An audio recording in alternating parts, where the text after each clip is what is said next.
It's a new month, and it's not just a new month. After the clock struck midnight last night, it is a new era in the SEC as Texas and Oklahoma are officially members of the Southeastern Conference. I'm Elijah Campbell. He's Mike Uva. We're figuring out his headphone situation. He's giving me the universal "I can't hear what you're saying" sign. Not good, and it's because it's not plugged in. Technology 101. Someone might have to show Mike where the headset plug-in is. There you go. He's got it. Mike Uva in today. Jay Phillips still on vacation. He'll be back next week. So in our shows this week, Monday, Tuesday, Wednesday, Mike will be on the Today. And on Wednesday, Mike Gillespie will come in on Tuesday. So technically, Mike will be with me every day this week. Just a different Mike for each day of the week. Can you hear me now? We got him. We got him. Mike Uva's officially on the show. Have you ever done, I've done plenty of this in my life. Have you ever done anything, you're just looking around, and you're like, all right, I know something's wrong, and then you realize just how stupid you are? I was looking down at the headphones. They must have got unplugged before I got into the chair, and I'm like, I can't hear anything. I have it on, and then I look down, it's not plugged in anywhere. So, So, again, you guys are lucky to have me on, and I say lucky, that means you're unlucky for the next 3 hours. So I'm sure the ratings are already dipping down after that great hot start that we have. That was funny. Oh, beautiful. I know. Beautiful. The first time I ever ran a soundboard, right, I want to say it was for the Auburn, Kentucky Elite 8 basketball game. We were airing it on the station that I was at because we had a deal with Kentucky and Auburn to do football and basketball games. To at least have them on our station, which tells you how much people cared about Vanderbilt in that market. But my first day by myself, I was running the soundboard for it. It wasn't automated, so I had to make sure that I potted it up when it was time for the commercials ended, pot it down to start commercials. Very basic, right? And we get up to the top of the hour when the broadcast is supposed to start, and I hear nothing coming through the pot on the soundboard where the game's supposed to be coming through. I'm freaking out. It's like 30 seconds. I start sweating. My armpits are sweating. I can feel my palms getting clammy. And I look down and I realize I just didn't turn it on. None of the lights were on it. And then as soon as I turned it on, bam, straight up. Broadcast was in about 35 seconds in, but directly in front of me. I started sweating because I heard nothing, and I forgot the live easiest radio, thing. Live TV. First night I ever anchored, and it's almost about 8 years now, and I worked at Watch Fox. The printers didn't work on the sports side. No one told me that, and it's the weekend, so no one's there. Oh, no. I go out there, teleprompters. It's kind of like a gas pedal. Like you have to control with your foot. Uh-huh. And they're counting me down. Do my very first sportscast at Watch Fox. Teleprompter goes out. Yep. No printer, no teleprompter. So fortunately we were talking football, and I was working in the Mississippi market, and we were basically just recapping what took place at SEC Media Days the week or two prior. But point being is, gotta love live radio, live TV, live anything. Yeah, I got to work a teleprompter once, and that was on an election night coverage when I was in college. God bless you. Yeah, for that. And it was, hey, Elijah, I know, you're helping others do calling, precincts and doing other stuff for the broadcast, but we don't have anyone who can run the teleprompter. Like, I've never run the teleprompter a day in my life. Like, well, it's not that hard. I'm like, well, if it's not that hard, somebody else could do it. But long story short, I end up doing the teleprompter for that night, and there's only like 3 or 4 mess ups. I didn't completely screw it up, so we survived for the dozens of people that were watching that college TV station. I'll tell you what, the people behind the scenes are the ones that really make the magic happen. Very grateful for all the producers. And I know you're on the other side of the glass right now, which is one of the reasons why I'm looking around. And I'm just like, all right, where am I plugging this thing in? Because I'm not used to being out here in the A seat, if you want to call it that. So, happy to be here. Yeah, absolutely. And you're wearing a Boston Celtics celebratory shirt because I don't think we've had you in here. At least I haven't been able to talk to you since your beloved Boston Celtics won another NBA championship, which I know excited you, and it made me ill. But, do you ever get tired of Boston teams not, winning titles? Because you've lived through several of them now. No, and I'm sure the people that are listening, they're like, all right, I didn't think it was going to take, that long for the Mike Uva to talk about Boston. Bingo mark on the bingo 5 card. minutes. It was a flat 5 minutes. There you go. No, this one's great. This one's great. It had been some time. I was thinking about all those poor babies in Massachusetts that had never seen a Boston championship. That was closing in on close to 6 years. It is crazy, though, when you think of And there's been a lot of cool opportunities. Like, during my time down here, I got to cover the World Series in 18 when the Sox won. Steve Pearce, Jackie Bradley Jr., that was incredible. And I think about the Super Bowl a couple months later in Atlanta. Stephon Gilmore played a big role for the Patriots being able to win that one. So there's been some Gamecock ties along the way. This one, of course, A.J. Lawson was on the other team, the Dallas Mavericks. But, yeah, sorry, A.J. I mean, I'm never going to pull against my Celtics, never pull against Boston teams like that. I mean, we talked about this, Tyler Head and I, early December. South Carolina plays BC. I didn't grow up a Boston College fan, so, you know, I'm going to be pulling for the Gamecocks that Certainly. week. But I'll tell you what, Gives you a reason to go. That's going to be interesting because I really don't think there's going to be a lot of Boston College fans there. Basketball there is just college basketball. It gets overlooked. That time of the year, snow's not down yet, knock on wood. Gets a little chilly. Just pack a jacket, pack a winter hat. You go up there, have a great time. I would not be surprised to see more Gamecock fans there. It's during a Tuesday, though. That's the tricky part. It's during a Tuesday, and it's just such a pro sports town. And, like, look, LA's the same way. I'm doing a lot of, homework for, getting ready for the college football season.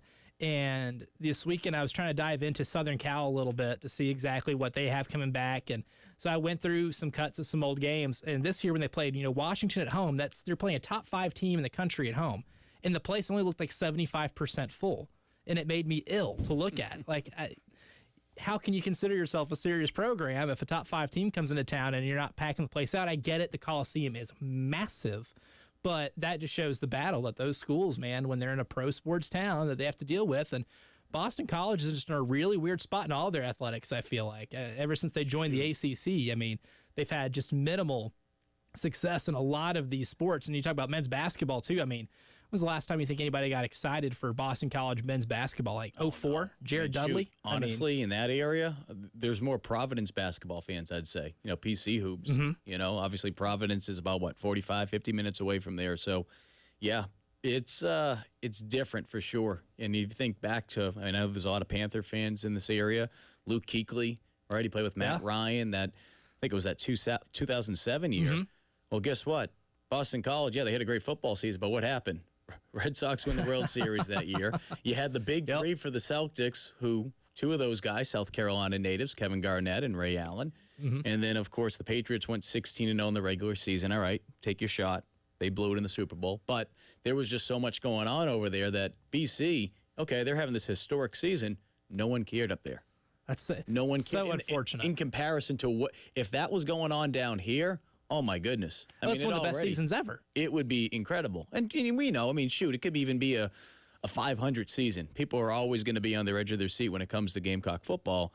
But that type of season, I feel like you would have, I feel like I'm in Texas, like a Friday night. People would be, closing the shops early. Oh, nope, got to watch Gamecock football. That's how I feel like it would be. Well, that's my favorite thing about this market too, man. Is it is so college sports centric. I love pro sports. Don't get me wrong. I'm a sucker for pro sports. Love the NFL. I watched a lot of Major League Baseball this weekend, and I'm always keeping up with the NBA. And I watch as much National Hockey League as I can. Big hockey guy. Very excited about what the Nashville Predators did today. Maybe one day here soon I'll get to take my victory lap on that if they don't completely fall flat on their face. But the devotion to college sports here, man, it's just like we're about to do an entire show talking about Texas and Oklahoma joining the SEC in the middle or at the beginning of July. And all month it's going to be, college football preview stuff. And for SEC Media Days, college football preview. It's awesome. Can't get enough of it. No, I'm excited. This is the time of the year until we get to SEC Media Days. If you're a football fan, you're just licking your chops. You're just ready to go. I'll watch any type of football. We were at a restaurant the other night, my girlfriend and I, and she looked at me. She said, why are the field goal posts in the front of the end zone? I said, oh, that's the CFL. That's the Canadian Football League. And God bless her. She's learned so much over the last couple of years. She can tell you, all right, that's a cover 2, cover 3. She's learned a lot. She knows defensive coverages. Well, my dad, 40 years of coaching high school football. Yeah. My mom has been able to help her out a little bit. So we'll get into the shades and the different techniques. The one guy, we'll do all that. We'll get her there at one point. But I was like, I said, I really don't want to explain Canadian Football League to you because you're going to get so confused. Yeah. And she's like, what do you mean? I said, there's only 3 downs. He's like, all right, yeah, let's just stick to She's like, American at that football. point, she Yeah, said no. exactly. 3 downs, the goalpost is up at the end zone. I went to a line. CFL game. It was the Montreal Alouettes back in 2014. Very nice. I met one of the scouts, actually. They used to do the Medal of Honor Bowl, which was down in Charleston. I remember meeting him, Jean-Marc Edmond, and I was still in Boston. I just graduated, and he invited me up, put me in the press box, and then after the game, got to meet Chad Ochocinco because he was on the Alouettes.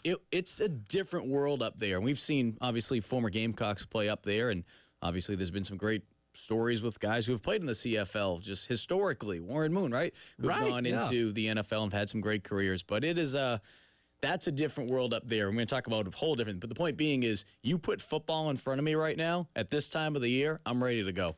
I still remember my introduction to the CFL. It was when Ricky Williams basically got kicked out of the NFL. He was suspended for an entire year, and he ended up playing for the Toronto Argonauts. And Ricky Williams, full disclosure, my favorite player of all time. Like, one of the reasons I became a Saints fan is because I loved Ricky Williams at a really young age. Thought he was the coolest running back on the planet.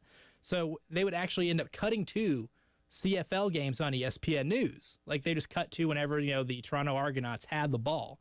So I would watch and be watching for Ricky Williams and be so confused by just playing 3 downs, so confused by the run up to the line of scrimmage. No illegal motion when it comes to that. None, which is kind of like the AFL too, the Arena Football League. I should specify, not the American Football League, but kind of like that. And it was a totally different sport. It felt like, and it felt wrong to watch it at that point when I could not understand any of the rules. Fast pace. It is fast pace. It's weird seeing a 55-yard midfield. You get 2 50s just there, and you get the 55. I'm like, what is going on here? I hate it. I hate it. A lot of things when you're watching. Then the whole 1-point system, right? Like, you can get 1 point when you're kicking the. I mean, it's a different world. But hey, you know what?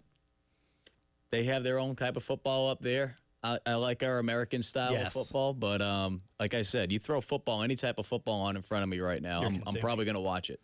And you know what? As much as I hated Texas and Oklahoma joining the SEC, it's now official. This is Elijah Campbell Get Over It Day, because now it's real, and it's going to change kind of how we start talking about the American football. Yeah. What don't you like about it? See, Southeastern Conference, Texas isn't in the Southeast. Let's be honest. I get you. Neither is Oklahoma. I think the conferences are just too big to have a true conference. I think you need to play like 90% of the conference. Maybe there's 1 or 2 teams you don't play in order to have a true champion. I think the Big Ten's going to run into that issue because I look at a lot of the schedules, and it's like, wow, like Iowa doesn't play Michigan. They don't play Oregon. They don't play a lot of really good teams in that schedule, and they can end up playing in a conference championship game and only play the best, one of the 5 best teams in the league. Right? I think we're going to run into a lot of that really weird stuff, and I think the SEC is getting dangerously close to approaching that territory. So most conference expansion, I don't like for the sole reason it messes the numbers up. It messes the numbers up, and it also, too, when we look at the SEC, and I know Gamecock fans probably aren't crazy about this aspect of it, which is they've done away with divisions now. Because now, to be able to win that conference, it's even going to be that much tougher, right? Never mind the fact that you're adding in Oklahoma. Never mind the fact that you're adding in Texas, 2 very good teams historically. If Georgia had a down year, if Florida had a down year, there was a possibility that you could creep in and potentially make a push for it. We obviously saw that back in 2010 when they made it to the SEC championship game. Now that's tougher. But I'm going to try to at least try to bring some type of hope. And granted, the conference side of it, it plays a factor a little bit. With the expansion of the college football playoff to 12, which I'm sure you might have your thoughts on that as well, which is probably like it. Yeah, that I can do a little more. If you're in the SEC, and I talked with Tyler Head about this maybe 2 weeks ago when I filled in, it's not apples to apples, but when you look at the Florida Gators making it into the NCAA tournament for baseball, what was one of the main reasons why they made it into the tournament was because of their strength of schedule, right? So if you're trying to find, like, what can be good from all this if you're a Gamecock fan, it makes your strength of schedule that much more impressive, which we know, right? I mean, it's always one of the tougher schedules in the country, especially when you add in the fact that you play Clemson at the end of the year. But I'm not going to be shocked. I'm not going to be shocked to see at least 4 teams from the SEC make it to the college football playoff some year. It might not necessarily be this year, but I think if you can finish in that top 4, right? Obviously, how do you do out of conference as well? That's going to determine if you're going to make the playoff. I think if you're South Carolina and you're able to get things going, certainly they have a ways to go still to be able to get into that part of the conversation. I like their chances. I do. I like a lot of people's chances in the SEC, but the point being is it helps you now because the conference is that much deeper. However, more teams are going to make it to the playoff. Certainly. And we'll discuss exactly what the impact of Texas and Oklahoma joining officially today when the post-game show continues.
Oh my God, Longhorn Nation's been starving for this moment, and I don't know when they've looked forward to something, quite this much in anticipation of being in what they think is a league they belong in.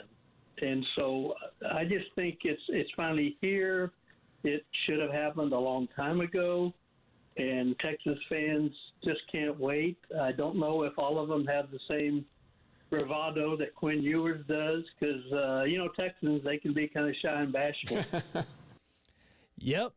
That's Kirk Bowles from the Houston Chronicle on Feinbaum the other day talking about the new neighbors that are in town, Texas and Oklahoma, officially SEC members today. The conference got a little bigger, and it certainly got a whole lot tougher. I'm Elijah Campbell here with Mike Uva here on the Postgame Show.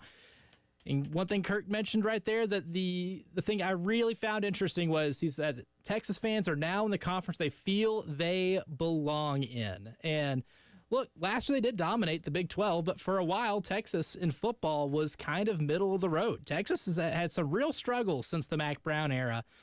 The Tom Harmon hire was a total flop. Charlie Strong was a total flop. They've had some really talented teams that maybe didn't perform up to par, but now they've got a team that's national championship worthy, and they'll be one of the 3 best teams in college football this year, Mike. Them feeling like they belong in the SEC, I thought was a very interesting part of that clip. If we want to try to define exactly what it means to belong in the nation's toughest conference. What I love more than anything is the timing of what's been going on this week involving Texas. Because Texas A&M fans are just grinding their teeth. This is the worst. They are ever. sick to their stomachs. They are absolutely sick to their stomachs with what's transpired. It's like you knew. It's like, I don't know, knock on wood, I never have to experience one, so I'm making a comparison of something I don't even know, but I feel like you hear too many people talk about it. It's just like, all right, I think I have an idea. It's like on your calendar, all right, I have a root canal coming up. That's what it was like for Texas A&M. But then, but then, not to go too crazy with different analogies here. So at some point, though, something crazy else happened. Your car breaks down or something. There's a flood in the basement. You're A&M. You're like, great. Like, can my week get any worse? Like, that's what it feels like. And then you hear that sound bite, and it's like, we feel like we belong. So from a recruiting standpoint, we talk about how recruiting has really changed. I'd say probably the last 10, 15 years with the improvements of technology. Coaches now, especially with Huddle, you don't have to worry about DVDs, VHSs. You're just able to get a link, boom, it's right there. And you can really recruit all across the country easier now than ever said before. But now, in the state of Texas, where, there'd be some teams here in the Southeast Conference that would go and venture off down there. If you're A&M trying to build that wall and keep talent from leaving, your state is going to become that much tougher now, because that pitch of saying, hey, we're in the SEC too now, Texas. Yep. But on top of that, we belong. And if they go out there and they're able to do some good things early, especially better than A&M, who obviously they're going through a transition right now, man, it could be interesting to see how that plays out in Aggie land. Now, the timing couldn't be better for Texas. If we want to focus in on Texas, and we'll get to Oklahoma here certainly too, because this is a really big year because they've locked up their coach for a while. And when we look at the 2 schedules, Oklahoma's is significantly harder. But Texas is coming into the SEC for the first time with a team that is coming off of a college football playoff appearance. Really, they were one play call away from making the national championship game. I still don't love throwing a fade in the corner of the end zone as time is expiring, no matter how good Donnie Mitchell was in those situations. But nonetheless, the incomplete pass, Washington went to the national title game, but Texas is riding a high they haven't had since Vince Young was quarterback, right? Oh, yeah. This is significantly greater than Sam Ehlinger declaring loudly at the Sugar Bowl after winning that they're back, because they were indeed not back. So, now it feels like they are. You look at the roster up and down. Yeah, they lose Jonathan Brooks at running back, but C.J. Baxter had every bit as good of a year as he did. The offensive line's really well intact. And not only are they intact and experienced, they're really good. They have some question marks at receiver, but they got talented guys to come in and replace their losses. Defensively, they lost a lot, but they replaced, for example, on the defensive line, they lost, Tavondre Sweat and Byron Murphy in the NFL. But they bring in Trey Moore from UTSA, another Texas connection there, who had 22 sacks in the last 2 years. The guy's an absolute monster. They defensively are better than they were last year, in my opinion. If you just stack up the rosters from year to year, there's no reason for them not to be able to make a national championship game. But the fact that they are this good in their first year in the SEC bodes well for them, a whole lot better than if this move happened 5 years ago, because it might be harder to justify in that instance. But I think the timing for Texas is probably the best part, maybe why a lot of their fans feel like they belong right now. Yeah, no question about it. And I think, too, when you think about what that team looks like, and I know this is a Gamecock show. We get it. Yes. And we'll definitely get into that defense. We do it every day, but it's not every day that you have two teams joining the conference. South Carolina certainly knows what that feeling was like about, 3 decades ago and some change. That's right. So I think the addition of Texas and Oklahoma, when you're talking about the SEC, it doesn't matter where you go in the country. I mean, Elijah, you're not from here. I'm not from here. I've been down here for about a decade now. I've been covering the SEC for about a decade now, going back to my days in Mississippi. It doesn't matter what part of the country you are. All the eyeballs, especially with football, but for other sports too, baseball, basketball, it has really grown over the last couple of years, especially in the conference. We know women's basketball is very good. It's only going to make SEC softball that much better. I mean, it can keep going down Brings the list. the powerhouse in. It really is incredible. But for Texas, though, in Oklahoma, you're bringing in two programs who, obviously, from a football standpoint, we know it will move the needle. But at the same time, too, when you go through how some of their other programs have performed, I mean, it's insane how good some of these teams have been. I mean, getting through the SEC, and we'll just focus on football right now. Getting through the SEC was already tough. Yeah. But now, I'd argue making it to the SEC championship and winning that might be even tougher than actually winning the NCAA tournament in some regards. Simply because it's like you have one loss. You don't have that luxury sometimes of, okay, well, we're in the East, we're in the West, right? Or we have 2 losses now. Man, does that take us out of the conversation completely? But yet we're still in the conversation making the college football playoff. So it is it's going to be something. It's going to be a dogfight for sure. It certainly is. And I'm afraid for Oklahoma, they might have drawn the short straw this year in terms of the schedule. We'll get into that on the other side because we definitely posted a question at 107.5 The Game, our poll question of the day. Who is making it to Atlanta first, Texas or Oklahoma? We'll take your thoughts, 803-404-6100 on the phone and text line, the Firehouse Subs text line. Also hit us up at 107.5 The Game on Twitter. We'll answer that question as the postgame show continues.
It's definitely a different level, and I've always wanted to play in the SEC, so I know we're all excited to be a part of a conference like that. Like you said, we're everybody's biggest game, and we do understand that. That was Quinn Ewers, quarterback for the Texas Longhorns, talking about how Texas is going to be the biggest game on a lot of people's schedule this year. And I think that's an accurate assessment. I don't think that one is just made out of hubris. I think that one makes a lot of sense because if you ask me, I think we see Texas in Atlanta in December. And our poll question of the day at 1075 The Game on Twitter, with Texas and Oklahoma officially in the Southeastern Conference, who do you think makes an SEC championship appearance first? Got 149 votes, decent sample size, and Texas was 77.2% of the vote to Oklahoma's 22.8%. Mike, what do you think? That doesn't surprise me, the numbers, first and foremost. I don't know if it will be this year, next year, or next 3 years that Texas will make it to the SEC championship, but I certainly believe they will make it before Oklahoma.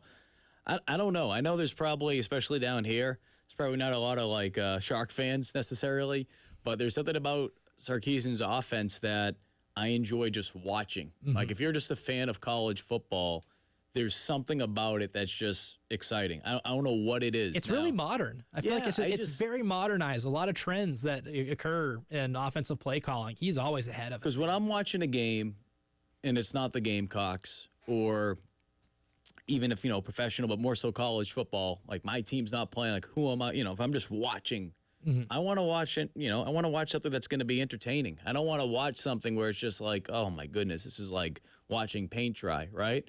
I want to see points. I mean, I'm a defensive guy, but if I'm watching a game and I have no dog in the fight, I want to see points. I want to see creativity. I want to see that chess match with defensive coordinators making adjustments, but then the offensive coordinator comes out there and spreads the ball out. And with the talent that we see now in college football, the speed, just seeing how playbooks have really evolved, I'd say over the last 10 years more than anything. I mean, we could keep going back, but I'm just saying specifically the last 5-10 years, it has been a lot of fun watching different offenses spread the ball around the field, and Sarkisian does that. So, I mean, it's a fun product to watch, like I said, when you don't have a dog in the fight, certainly when you're not going up against it. I'm very glad South Carolina doesn't have to play against Texas this year. As good as the Gamecocks defense, I think, is going to be. I think it's the strength of the team. I wouldn't want to play that offense this year at all. And if you're choosing between Oklahoma and Texas and who you'd rather face as a defense, you drew the better end with Oklahoma because they just have a lot of question marks. Incredibly talented. But they lost OC Jeff Lebby, which this is the worst time to lose your offensive coordinator, especially losing him to an SEC team you're going to have to eventually start playing down the road. Because I think Jeff Lebby, he hasn't really gotten a lot of attention as that, as the head coach at Mississippi State, but I think that's one of the better hires in the entire cycle because he, like Sark, is ahead of the game when it comes to offensive play calling. I don't think, Dylan Gabriel has the year he had last year at Oklahoma if it's not for Jeff Lebby calling the plays. I think he is that gifted of a play caller and an offensive designer. But without him, I think there's going to be a little bit of a learning curve for Oklahoma. And if we're just asking the question, who's going to end up in Atlanta first, if you just look at the schedule, Mike, I don't know if you've looked at it, that hard going into the season, but I look at who are the best teams in the SEC you're playing, which also goes back to my point of my gripe of that I hate how many teams are in the conference because you don't play all the best teams and it can skew the championship a little bit. But outside of Oklahoma and Texas, I think it's safe to say that your best teams in the league, Georgia, Ole Miss, Missouri, Alabama, LSU. Just those five right there, right? Texas only has to play one of those teams. Granted, it's the best one in Georgia, but they get them at home. Oklahoma has 4 of those teams and 3 of them on the road at Missouri, at LSU, and at Ole Miss, and they have Alabama at home. They drew such a short straw with the schedule this year that I think Oklahoma is a good football team. Like, they're a pretty good team. Not great, but pretty good. But because the schedule is such a gauntlet, they could possibly lose all 4 of those games. And if they lose to Texas, you're looking at 7-5. And that's assuming you beat Tennessee at home. That's assuming you don't slip up to Houston or Tulane or to South Carolina at home as well. But Oklahoma can have a good year and still be 8-4. Yeah, and not to get too carried away here, but I've gone back and forth with it. That's one of those games for South Carolina. It's not going to be easy by any means, especially when you have to go on the road to one of the tougher places in the country to play at. Definitely. But for the first time. At the same time, too, with the way South Carolina's defense, I feel like, can look this year, at that point, if USC's offense is able to start creating that continuity, Sellers is able to feel more in charge and in control, right? He's has a couple games under his belt. That offensive line is starting to play in sync at that point. That's one of those games where I look at where, okay, maybe the rest of the country and a lot of people will look at that and say, yeah, all right, Oklahoma. I could see South Carolina. That's a sneaky upset right there. Yeah, sneaky matchup right there. I can see the upset happen for South Carolina. Oh, I certainly, because what's South Carolina's strength going to be this year? I think it's going to be the defensive linebacking unit, and I think the secondary will be improved. How much improved?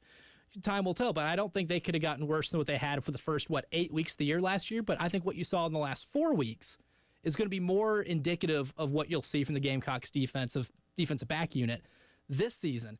Oklahoma doesn't, they have 2 offensive linemen that I think are quality offensive linemen, but they're not incredibly experienced. They lost a lot. They had, like South Carolina, they had to dig into the transfer portal to make up a lot of the 2 deep on the offensive line. I think you can exploit that a little bit. And if you're able to rattle Jackson Arnold, who, like Lenora Sellers, first year as being an actual starter at the SEC level, then you can really create some havoc and you can get to where it's a one-possession game late in the fourth quarter and really anything can happen. Luck happens. We've seen so many teams. Ask Nebraska how luck can happen in one-score games, and it's the difference between them being in a bowl game for the last 5 years and them not being in one in a hot minute and having to go through coaches all the time. This is really a game that South Carolina on paper will be underdogs by, even by the time we get to October 19th, but it's one I'm not putting past them winning. No, and you mentioned, too, there's a lot of question marks in the back half of that defense, which is crazy to think when you think about, okay, who's coming back? Well, you have 3 guys who at one point in their career were freshman All-Americans, right? You got DQ Smith, you got Nick Eamon-Worry, and you got Jalen Kilgore. Kilgore will likely play a lot more nickel this year, but I can also see him going back playing some safety in that mix as well. O.D. Fortune's on one side, and then you have some competition at the other cornerback spot. The beauty, though, up front, whether you're playing that 3-3-5, whether you're playing that 4-2-5, if you're able to put the pressure on that I think they can, on top of the fact that they have a lot more depth, a lot more proven depth, you can really be able to rotate guys in, as Sterling Lucas mentioned. They want to be able to rotate guys in like hockey shifts. What that essentially means is being able to get some fresh legs out there, which, as we know, going back to last season, whether it be on the defensive line, whether it be a linebacker, certainly in the secondary, but especially on those first 2 levels, by the time the fourth quarter came, you could see how dog-tired a lot of these players were. God bless Debo Williams. I know Stone Blanton's no longer with the program, but, man, the number of snaps he was playing, he was definitely playing way more than he probably should have, especially at the beginning of the year. So the point being is, by being able to have fresher legs up there, this defense, I'm excited. But at the end of the day, the defense is only going to take you so far. The offense will need to be able to get things going. They have talent, but still a lot more question marks in comparison to what's on the defensive side of the ball.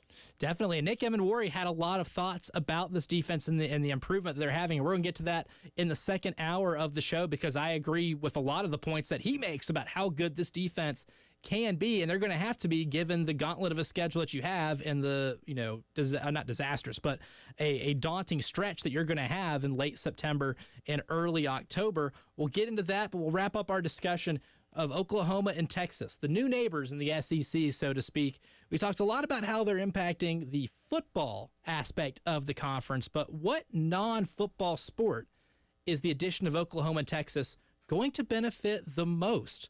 We'll answer that as the postgame show wraps up hour number 1.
Makes me smile.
Football's not the only sport Texas and Oklahoma joins the SEC in. They joined for all of them. But which one outside of football is their entrance going to benefit the most? Jim on the text line, 803-404-6100. The Firehouse text line weighs in and says Texas and Oklahoma joining has me mostly worried about basketball. And I find that to be interesting because when I posed the question to Mike Yuva last night when we were kind of game planning the show a little bit, the first thing I thought were the spring sports because Oklahoma is a juggernaut in softball. And they've won, 4 straight championships? They just graduated a senior class that won a national title every year they were there. And then in baseball, Oklahoma was a 1 seed in the NCAA tournament, and Texas is Texas. Mm-hmm. And they just stole Texas A&M's coach. And they're going to be really good here in the next coming years. So the spring sports I felt like were the obvious answer. But the one thing I thought more and more about that's going to benefit the conference is in women's basketball. Women, because Texas was a 1 seed last year, Oklahoma was a 5, and Oklahoma has a really good history of making the tournament pretty frequently, and Texas has Vic Schaefer, who was a legendary coach in the SEC before the merger with Mississippi State. So, Mike, when we pose this question, and you're a Gamecock fan, what sport do you think is going to be made immensely tougher with the addition of these two schools outside of football? Well, I mean, I had a chance to cover Vic when he was at Mississippi State, but it was funny seeing how things played out when he was in the conference, and then he leaves, and now it's just like, can't He's get away back. from Don, right? Can't get away from Don. He's back. And I felt like when the announcement that Texas and Oklahoma were going to be joining the SEC, there were some comments on the message board. I saw some on Twitter over the years when it was announced, or I say years, maybe in the year whenever it was officially announced. And it was one of the first things I saw was, Vic can't get away from Don. Vic can't get away from Don. So, look, Vic's a great coach, and I think it certainly will bring more competition to the conference. And when you think about what South Carolina has been able to do from a women's basketball standpoint, I think it's easy to just assume, like, all right, it's going to be easy because that's how Don and this team make it look. Now, having said that, they did something this year that I think a lot of us on the outside, maybe even in the inside, weren't expecting. Maybe a rebuild year, quote unquote, reload, whatever way you want to phrase it. And what do? They go undefeated and win a national championship. And now this upcoming year, they're even more stacked in a lot of ways. Certainly, have to replace Cardoso. But I bring all that up to say it just makes that gauntlet a little bit tougher because I think the other things, too, that we have to think about are even, for basketball, for baseball, you have to go up now. If you're rotating, sometimes you might play, for a basketball standpoint, you might play the same team twice in a season. Basketball, very few of those now. That conference is even tougher now.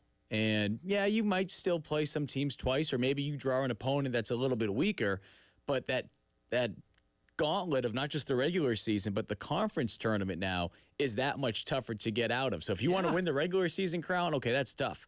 But now the SEC tournament title, okay, that's tough. And then the brand new season, which is the NCAA tournament. So I think the biggest thing to me is how much of a toll does it take on all these teams? And I know people in the ACC, Big Ten country, they don't want to hear that. They don't want to hear, SEC, they're making excuses. What excuse? It's the God's honest truth. The reality is it's been a gauntlet for multiple sports to get out of the conference. But now you have to do that with the addition of two of the better teams for a lot of different sports coming on in. Man, and look, football, who knows how things are going to play out the next couple of years. I'm not going to be shocked if we see in the near future an additional conference game tacked on at some point. They're going to have to. Because you look at it and be like, well, there's more teams in the conference. And at the end of the day, if they can make some more money by saying, well, we can have this on our network for sure, that's what we're going to do, it's going to make it that much tougher. So, yeah, women's basketball, certainly basketball as a whole, I think is another good one. I really do. Yeah, and here's the thing, too. Going into the NCAA tournament, like the SEC got a few teams in. I think once they got 6 teams in, and no, 7. And you almost had Mississippi State in. They were one of the last teams out of the field. But if you look at it, most of those teams were 5 seeds or below. Tennessee wasn't above a 5 seed. Vanderbilt was one of the last teams in. I think they actually had to win one of the first 4 games to get into the tournament. Alabama was an 8 seed. You only had 3 teams that were 5 seeds or above, with South Carolina, LSU, and Ole Miss. And now you add 2 more teams into the fold, with Texas being a 1 seed going into the tournament, and they were one bad quarter and a half or so away from beating NC State and being a Final Four team. So that immediately makes that conference better, and it's going to help their strength of schedule, because as good as the SEC was, it wasn't the best league in women's college basketball last year. I think you can make the honest argument that the Big Ten in women's basketball had a better league. I think that goes away with the addition of Texas and Oklahoma, and now there's really not a sport, that whether it be football, basketball, baseball, men's women's basketball, baseball, softball, or SEC is not the top conference in the league. That was really the one where this season I was like, you might not be the best in. This might be your conference strength of schedule actually might hurt you a little bit. If say South Carolina were to have dropped 3 or 4 games, that would have been held against them a little bit, because they just didn't have a lot of those world beaters towards the back end. But it's going to be tougher now, and I like what you mentioned about the tournaments coming up in men's and women's basketball. You're going to be playing some teams in the SEC tournament more frequently than you have, where you haven't seen them at all during the regular season. Yep. That's going to be more of an occurrence than it used to be. And that's definitely going to throw a wrench into it and certainly make it a lot more difficult to make it out of. Yeah, and the other part of it all, like we were talking about a little while ago with Texas and Texas A&M from a recruiting standpoint, does that change things up at all from a recruiting standpoint, right? The teams like Texas, just like we've seen from Texas A&M and other sports, they're going to expand. I mean, certainly when you think of Texas, they have a national brand. There's some schools that can just go into practically anywhere in the country for said sport, and they're going to be able to recruit. I mean, just call especially for what in an NIL era where they generate Exactly. more money than almost any Absolutely. athletic department in the country. Absolutely. Now, we're just being realistic. Like if you look at it from South Carolina's perspective, when we're talking about women's basketball, Dawn Staley can do that, right? She's been able to do it, and we've seen how they've been able to do that. Football, it's improved in some areas. Certainly, like you've seen since Shane Beamer arrived, they've been able to create a stronger pipeline to that DMV area. They've been able to tap in at times with Florida, just like they were able to do during the Spurrier days. But are they going to be able to do the same thing as maybe some of the other schools right now? Not necessarily. And that's not like a shot. That's not a dig. It's just, I think, the reality of it. I think, again, the job that Beamer has done with creating pipelines, you take advantage of what you can get right now. And they've been able to really focus, and it's helped them over the last couple of years with some big-time commits. It has. And there's a whole lot more. This is really just a small domino leading to a much larger domino of the history of the Southeastern Conference. And it's changing a lot automatically. In hour number 2, Mike and I are going to get into a nice game of overrated, underrated, or properly rated with certain SEC teams and their projections. We'll talk about the South Carolina defense and a whole lot more as the postgame show continues.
Hour number 2 of the post-game show here on Monday.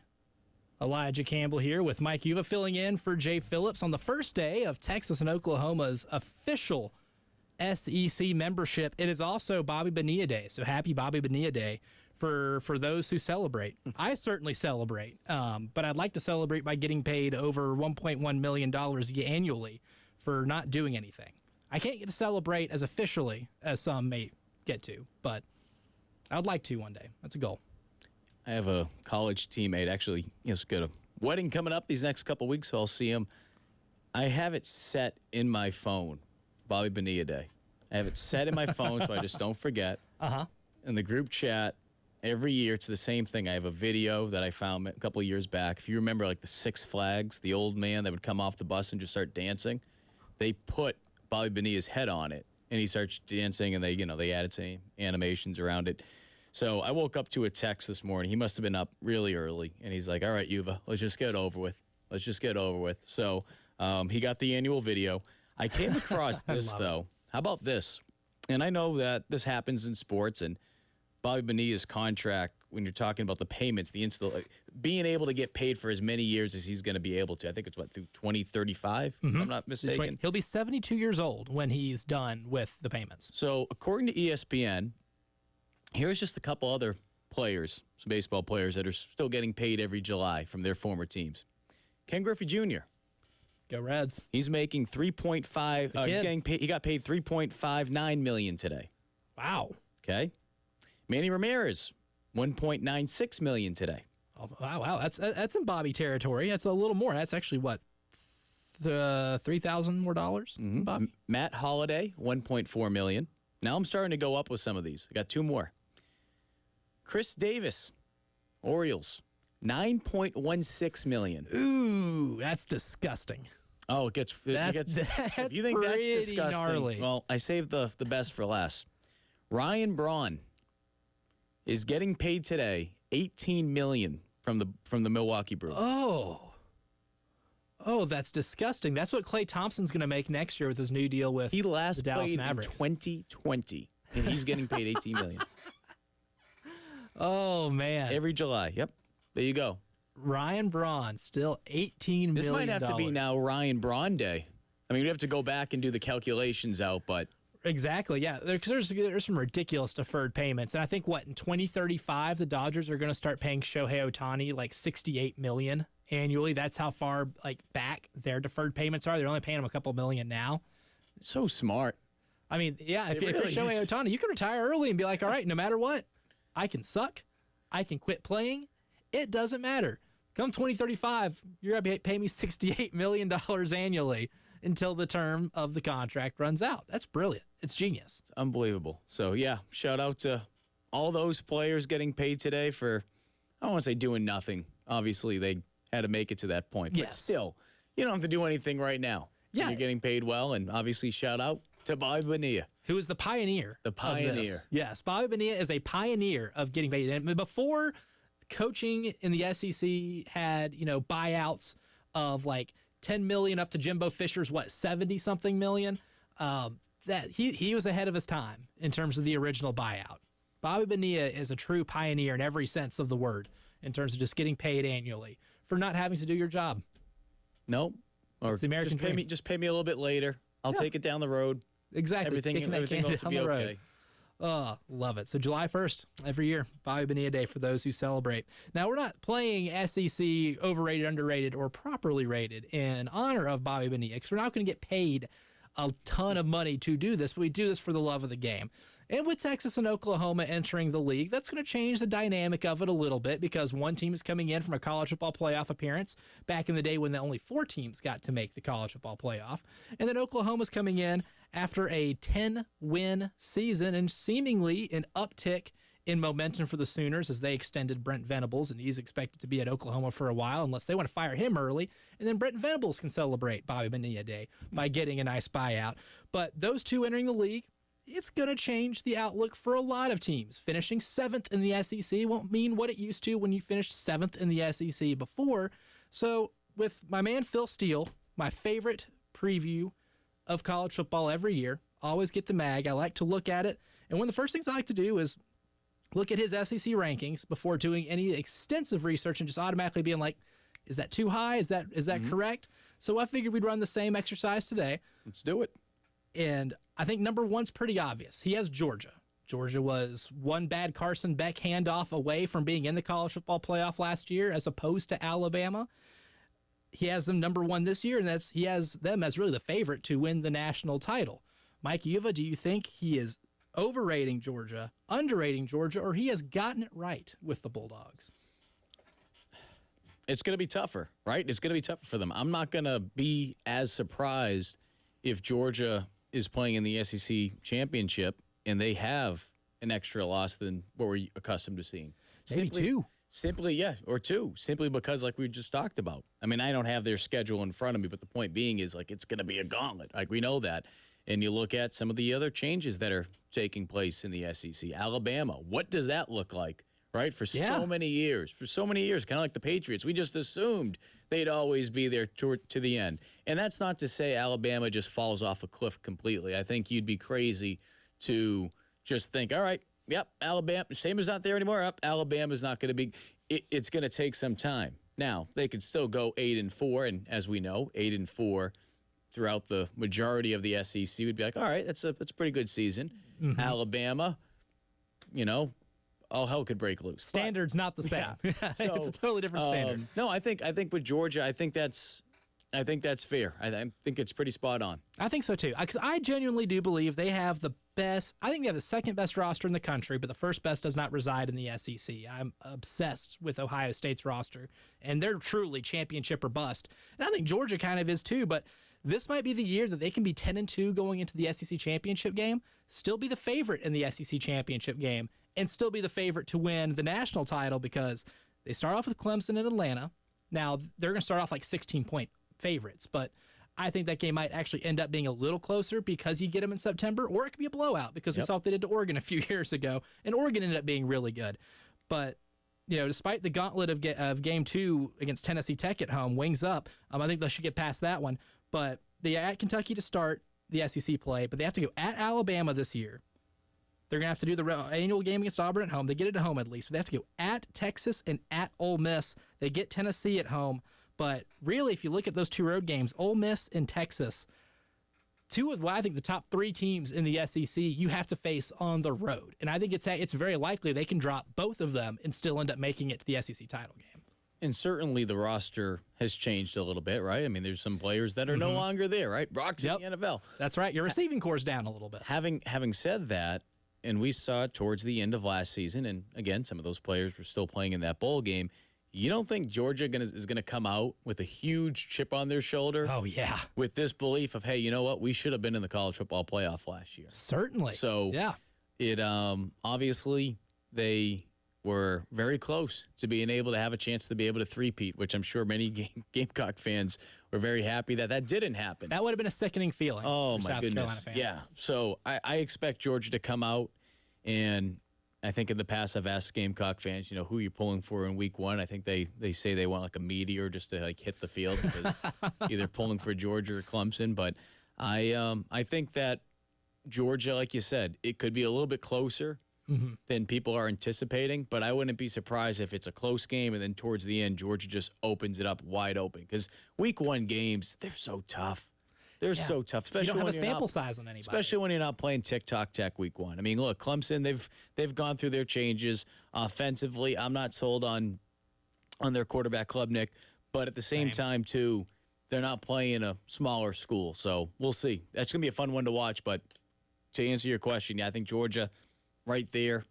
Yeah, I could see them down there at the end, the SEC championship. And Phil has them taking on Texas in Atlanta, has Texas being in the SEC title game in their first year in the SEC. Do you think that is overrating, underrating, or properly rating the newly added Longhorns? Well, we just talked about it. When you look at that schedule, it wouldn't surprise me if they are there. Having said that, I do think they're going to take their lumps simply because that schedule with the SEC, it's, as we all know, it's not easy.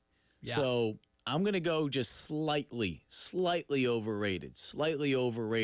But again, I wouldn't be shocked. I know I'm talking on out of both sides of my mouth here. I wouldn't be surprised to see Texas there, but because of that schedule, but I still think that they're going to find a way to realize, hey, we're not in the Big 12 anymore. Yeah, exactly. And here's the thing, like when you look at the schedule too, November 9th, they have the bye week, but they get to host Florida. Florida is going to be one of the bottom tier teams in the SEC, but they have a ton of talent. Like, don't let the preseason ranking fool you about Florida in the last couple of years. They have more talent than they've been able to actually produce the last few years. If that's one of the down teams on your schedule, I mean, they did get lucky with drawing Mississippi State at home, and one of the only SEC road games they have is at Vanderbilt, which is the equivalent of, I guess, what they used to be with Kansas every year. Like those should be wins, but Florida be an interesting trap game because then they still have Texas A&M on the road to end the season. They have to play Kentucky before that too. They have a couple trap-ish games, but this team's just so loaded, man, front to back. Yeah, they don't lose a ton of production outside of the wide receiver spot. I love the offensive line. I love the running back room, and I'm really high on Ewers. I'd say properly rated, and I hate being chalky with this, but I do really expect to see Georgia and Texas in Atlanta in December when it comes down to the SEC title game, which means number 3, Alabama. Overrated, underrated, properly rated. In the first year without Nick Saban, Phil has them finishing just third. It's right outside that SEC championship bubble. I'm going to say overrated slightly. And the reason I'm saying slightly again is, yes, there's a lot of talent that's returning. Returning with Milroe, but at the same time, too, I think a lot of us, when we look at that team, are we looking at them with that Alabama A, like, all right, that's that Nick Saban's team, right? And how much is it, or how long is it going to take until that reality sinks in that he's not there? Now, that's not to say they can't be good. But what I'm trying to tell people, and again, I'm not in Alabama country or in Gamecock country, so maybe there's not as many people that are going to get upset when I say this. You look at like the Patriots. I mean, there were people that got bamboozled a little bit at first when Mac Jones came right out. Some brand bias. Yeah, there's real brand bias. Ironically, from Alabama. Cam Newton came in. Wait a minute, there's a possibility. Oh, Belichick knows what he's doing. Things were changing. Now, obviously, that was one player versus losing a whole head coach, and arguably the greatest head coach in all of college football. So, they're going to take their lumps this year. They are at some point, but I still think they're going to be one of the better teams. Like, again, I don't think Alabama's going to fall off a cliff completely, but when you look at that conference and you just look at some of the changes, maybe some of those games that Alabama, those close games, Alabama would find ways to win. Maybe those are some of the games that end up like losses, that we mentioned. If they end up going, 8-4, even 9-3 in Alabama, it's just like, oh my goodness, like cancel school, like, we have a national emergency. Yeah, I mean, even last year, look, as good as they were the beneficiary of some luck. I mean, they beat Auburn by 3, beat Georgia by 3. We all know how the Auburn game ended. It takes a little luck to win that one. Only beat Arkansas by 3. Texas A&M was a one-score game. And so, I mean, you look at it, and South Florida was a one-score game until the last 2 drives. That's about 4 or 5 one-score wins that they had last year. There was a little bit of a drop-off, but it took Jalen Milroe getting better. It took that offensive line getting a little better. But they lost a lot in terms of the receiving core. I'm not too terribly excited with the pass-catching group. I think Kalen DeBoer is a great coach. I think he might even get him one at Alabama in terms of national titles one day. I just don't think that year is this year. I don't think they finished in the top 3. So I'm saying Alabama's a little overrated because their schedule does them no favors. There you go. You're not just taking shots. Yeah. There you go. Yeah, exactly. I'll say I'm not just taking shots at them because the schedule, man, at Wisconsin, not a gimme. Georgia's at home. South Carolina maybe can push them a little bit, but they have to go at Tennessee. We saw what happened last time they had to do that, and Tennessee will be better. They have Missouri, who I think is going to be really good at home. They have to go at LSU, at Oklahoma. It's going to be tough. There's a real possibility that Alabama goes 8-4. I'd say it's more likely they do that than play in the SEC title game. And we'll see how the Townies in Tuscaloosa take that after year 1 without Nick Saban. But we have a whole lot more LSU, Missouri, South Carolina, other schools that we'll get to with overrated, underrated, or properly rated as the post-game show rolls on.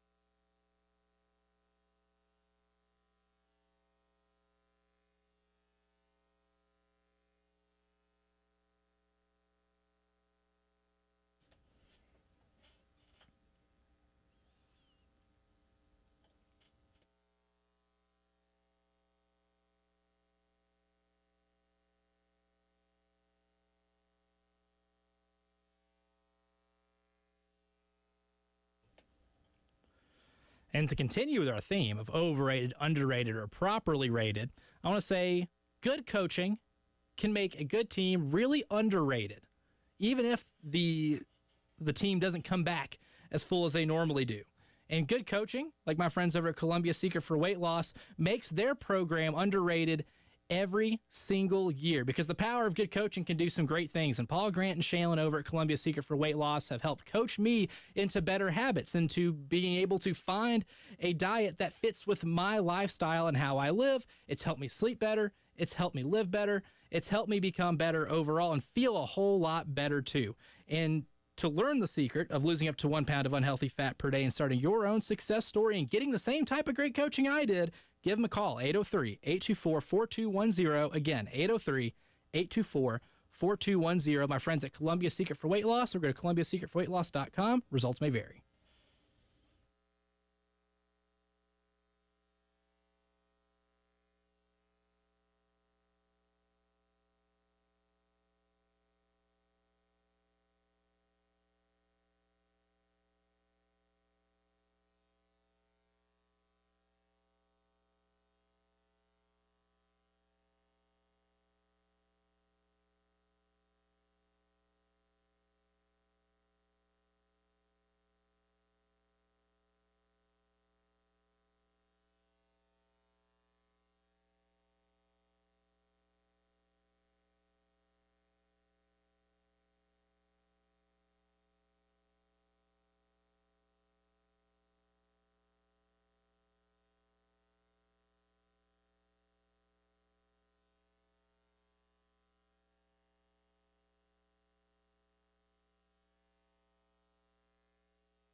Halfway through hour number two, almost halfway through hour number two of the post-game show. Elijah Campbell here with Mike Uva filling in for Jay Phillips, and we have been playing overrated, underrated, or rated, the SEC preseason version. And Mike and I are pretty much on the same page for a lot of these. So far, we got through Georgia, Texas, and Alabama. This is where I think things get interesting. For now. Let's see. This is where it gets really interesting because you got about 4 or 5 teams here consecutively that are incredibly even, and their floor ranges from 7-5 from a ceiling that goes up to like 10-2 SEC championship game appearance and college football playoff appearance.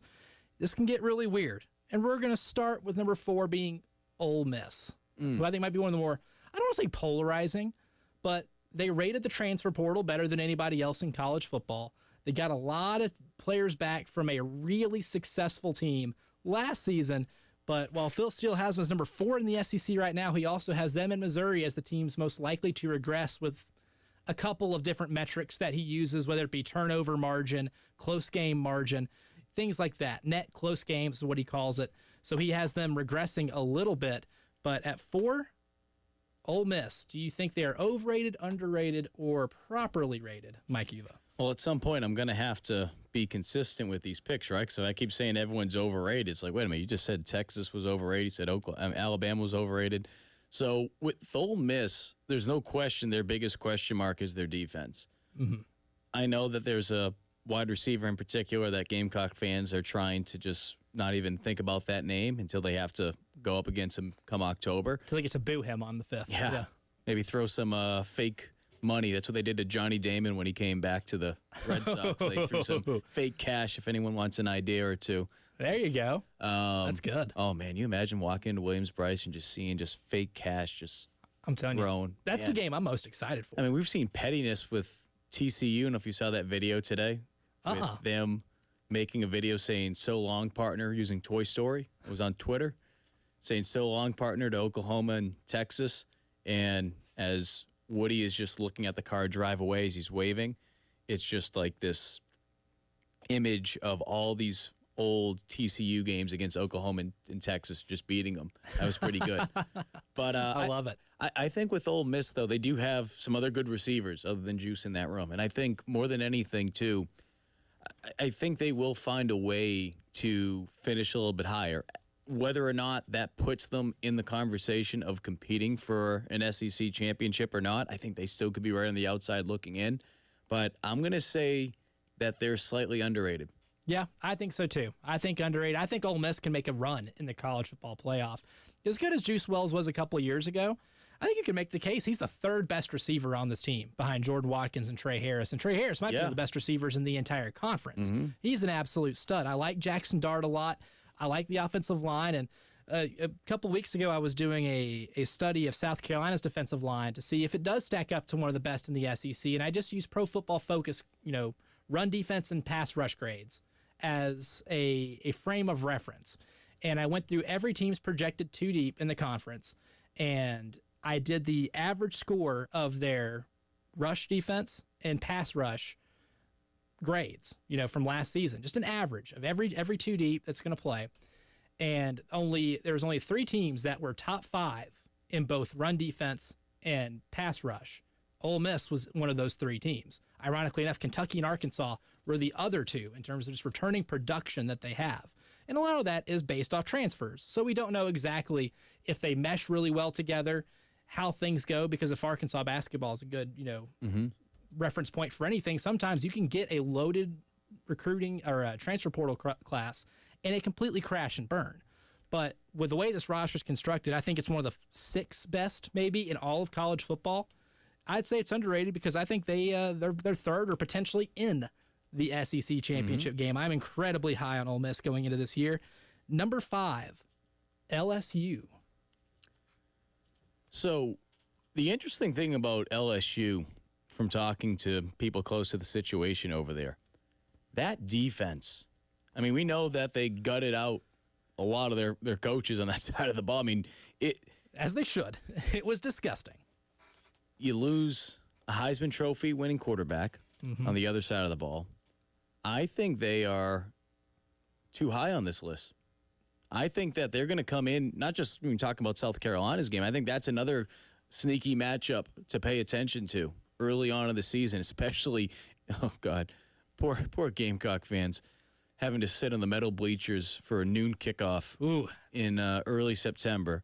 But I think that could be a game that South Carolina surprises some people. Now, we'll have a list that will come out later on as we get closer to the season on some games to watch as far as upset alerts go. But the thought process behind that is simply because I'm not sold on that defense at all.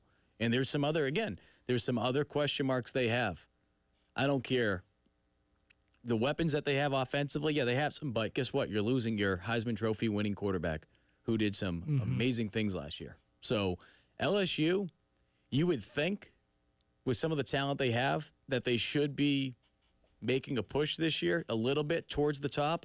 I think they're going to take a step back this season. I certainly do too. And it's not that I don't like Garrett Nussmeier at quarterback. I just think I haven't seen enough of him for it to be like, oh, that guy's definitely going to give you even 50% of the production Jaden Daniels did last year and the year before. They also lost the two best receivers they had, which were the two of the best receivers in the entire league last year. It's just way too much on the offensive side for me to replace. And even as bad as that defense was, they only returned 6 starters. It's unbelievable. On that really bad defense. And, maybe Blake Baker, the defensive coordinator they stole from Missouri, and that they're going to make one of the highest paid coordinators in college football, gets something out of Harold Perkins.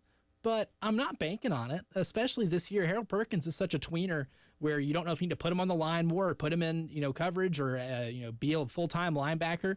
There's a lot of question marks with this LSU team where I don't feel comfortable making them even a top 6 team in the SEC. And I'm like you. I mean, the South Carolina game for them is no gimme, and neither is the game against Southern Cal to start the year. I know Southern Cal's got a ton of question marks, but if Miller Moss is even a third of what he looked like in the bowl game against Louisville, where he threw for 6 touchdowns, which he can be, highly touted prospect coming out of high school, then maybe he could end up springing an upset on a defense that couldn't tackle anybody last season and was just a total turnstile for 12 games.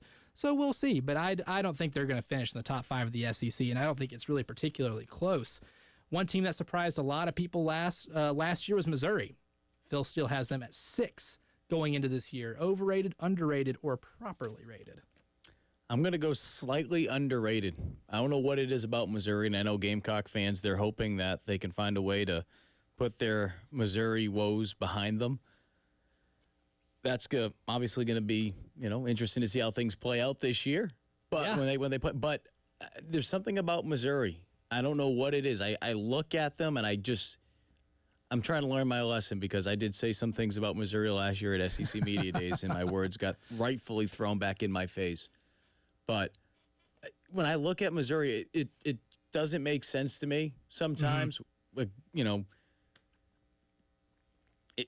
But at the same time, too, they just find a way. They just keep finding ways to just build and build. So I don't know what the ceiling is ultimately for this program. I'm not saying that they're a team that is going to be back in the SEC championship game like they were many years ago. When they first got into the league. Yeah. Obviously, like we talked about before, it's tougher now than ever because there's no divisions. But I do think that they're going to do a little bit better than what Phil has them at right now. Yeah, I think a rare middle of the road properly rated with Missouri because the offense is going to be fantastic. And it's going to be an absolute light show with what they do to scoreboards across college football. But they only return 5 defensive starters, and I'm not thrilled with the defensive backfield. I think teams are going to be able to throw on them, and unfortunately for them, A&M's going to be a lot better in the passing game this year. Alabama will be maybe a little better in the passing game. Oklahoma will be better in the passing game.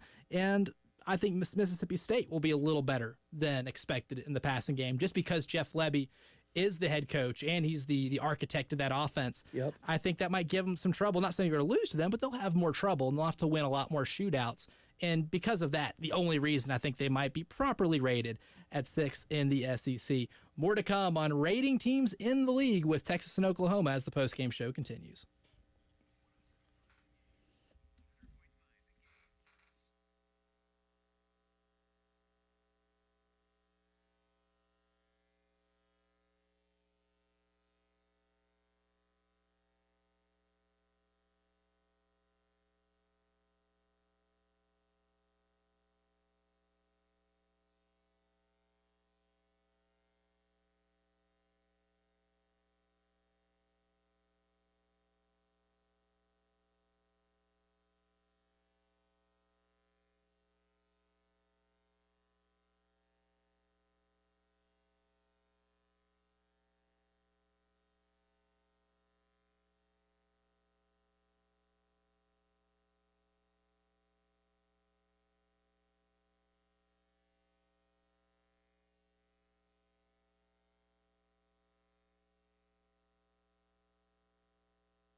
From the WIS Traffic Studios, I'm Elijah Campbell. The few accidents to get to you that are causing some issues on the roadways this afternoon. We'll start with a disabled vehicle blocking the right lane completely on 26 eastbound. That's in between exit 91 and the Broad River Road exit 97. So traffic almost at a standstill at the moment.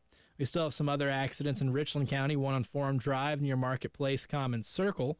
Got one on I-20 westbound at the Monticello Road exit 68, as well as one on 26 west just before Bush River Road and exit 108A. In Lexington County, we have two accidents to get to, one on Highway 6 near US 378 and Sunset Boulevard, and one on US 321 at Glen Road.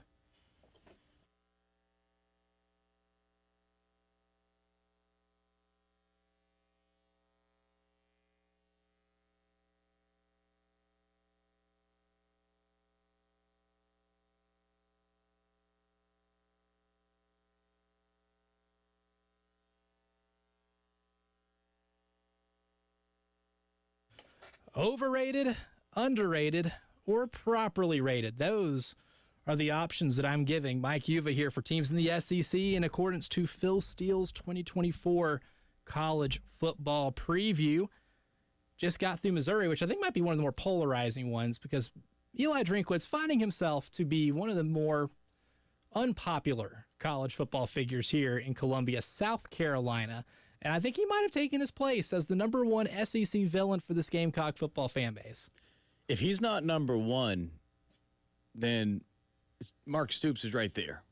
Has to be, right? And I think just because of how things have transpired going back to SEC Media Days 2 years ago in Atlanta, and the fact that the Gamecocks have been able to beat Kentucky in back-to-back years, there's certainly some animosity between the two programs. Now, publicly speaking, whether it be Shane Beamer, whether it be some of the players, whether it be some of the coaching staff at South Carolina and vice versa, when they're in front of the cameras, yeah, they might try to downplay it. But I can tell you from talking to people behind the scenes, at least from a Gamecock perspective, and then talking to people that know what's going on in that Kentucky building, yeah, put it this way, neither coaching staffs are going to be sending Christmas cards to each other, anytime soon. So the animosity is real. Yeah, and I think, too, the fact that South Carolina leaned into that so much, the tremendous job that Justin King and his creative media department do with the videos and just some of even the small details,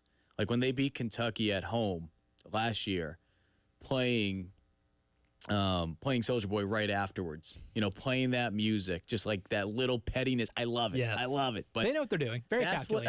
That's what college sports are all about, right? Have some fun. Rivalries are great, even though Kentucky and South Carolina, they're not quote unquote rivals. Rivalries can still be developed, even though they're not a big rivalry in the grand scheme of things like South Carolina and Clemson, right? Like during a period of time, you see it in sports, right? Patriots and maybe the Colts were a rival. It's just, I don't know. I certainly think that if Eli's not number one, I'm going to give it to Stoops, but definitely towards the top. I like it. And with Texas and Oklahoma entering the conference officially today, maybe Oklahoma can be one of those rivalries that happen organically. South Carolina does have to travel to Norman on October 19th, and according to Phil Steele, he does have Oklahoma just behind Missouri, so that's going to be at 7th in the SEC. 7th in the SEC. Overrating, underrating, or maybe properly rating the first-year SEC Oklahoma Sooners. Shoot, I'm giving myself a popsicle headache trying to figure out where numbers would be here.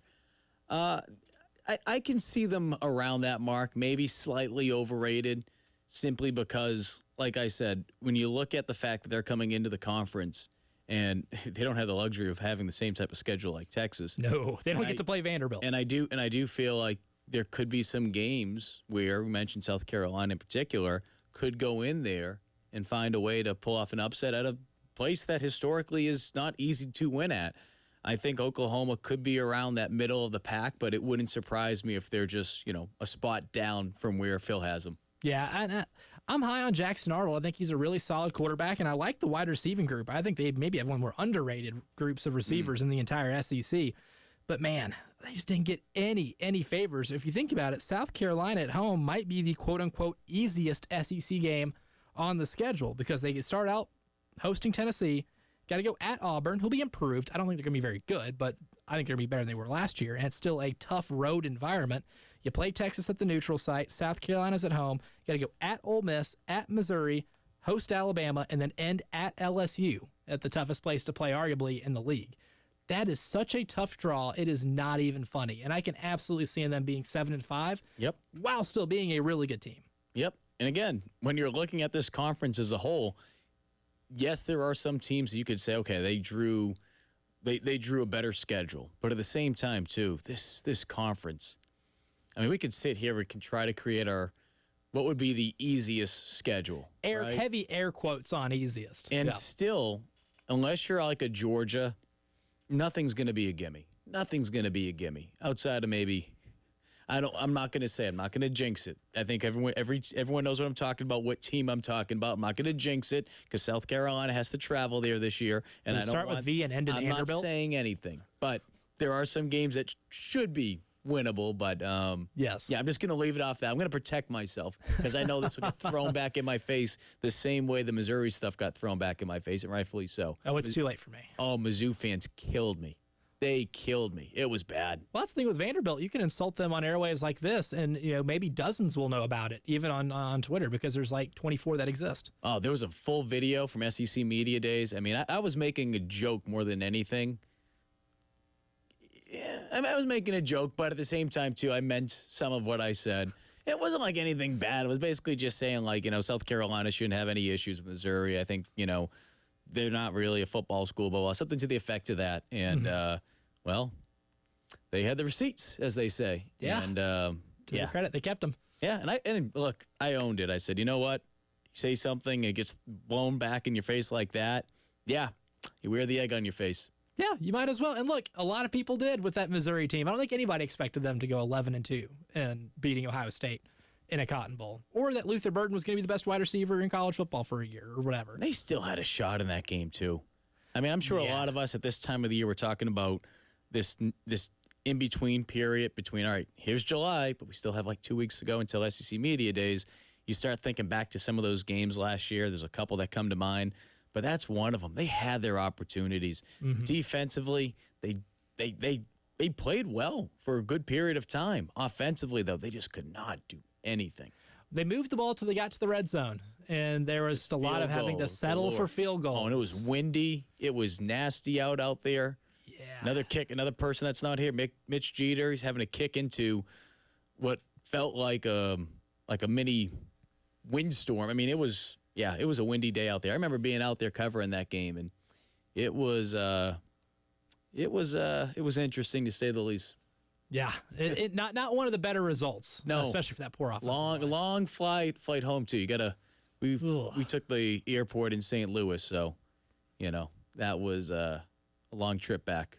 Certainly, and then we'll go and move on to Tennessee, who is at 8th according to Phil Steele, or has them at the 8th place spot, which is smack dab in the middle of the conference. So do you think middle of the conference for a team like Tennessee? Going through a lot of changes this year, but is that overrating, underrating, or properly rating the Volunteers? I have that properly rated, and the reason I say that is we talked about Oklahoma. Like, if you ask me who I think is going to have a better year, maybe it's just me. I like Tennessee just a little bit better, and maybe it's just because they've gone through this schedule before. Yes, there's so many changes, as you alluded to, but I think they'll be a middle of the pack team. If they're not exactly 8th, I can see them in that vicinity, 6, 7, 8, something around there. They're one of the hardest to project because I do think, firmly they're in the middle of the road in the SEC. And when you look at games at Oklahoma, that feels like a toss-up. Yeah. Florida always gives them trouble regardless, so it's toss-up-ish. Alabama at home is a toss-up. Kentucky at home will be a toss-up.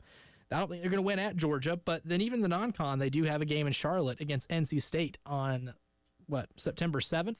That almost feels like a toss-up. Like, this team has a wide range of possibilities of how they end, and I like Nico Iamaleava. I don't know how in year one of a system like that, someone his age, because he's still really young and true sophomore, is going to be able to pick it up. And he looked all right in the bowl game. He ran better than what he passed for in the bowl game against Iowa. And Iowa played a lot of players, so you got a good sample size of what he is against good defenses. We'll see. But I do think James Pierce, edge rusher on the other side of the ball, might be the best player defensively in the SEC. I think that's going to make a pretty 7, big 8, difference. 9. I think I said 6. I just want to protect myself. Tennessee's not going to Yes. finish 6. I have them 7, 8, 9. I could see them in that ballpark. Exactly. I do. I think eighth properly rates them about as Yeah. well as you could properly rate a team that's in the middle of a conference like this. Yep, I can see agree. them on their best day. They can beat one of the top 7 teams. On their worst day, they can lose to a Kentucky, a South Carolina if they were on their schedule. They could definitely. hypothetically speaking, I mean, they could go to Columbia and give up like 63 points or something. Like, I can see that. Exactly. Yeah. Something like that. Like hypothetically speaking, of course. maybe judging on a little bit of history, they could go, give up 63 and just get completely run out of the building in a game that they needed to get to the college football playoff. I don't know. We might have seen that before. Maybe some deja vu. We'll get into more specifically South Carolina, Texas A&M, and some others in the SEC as we round out hour number 2.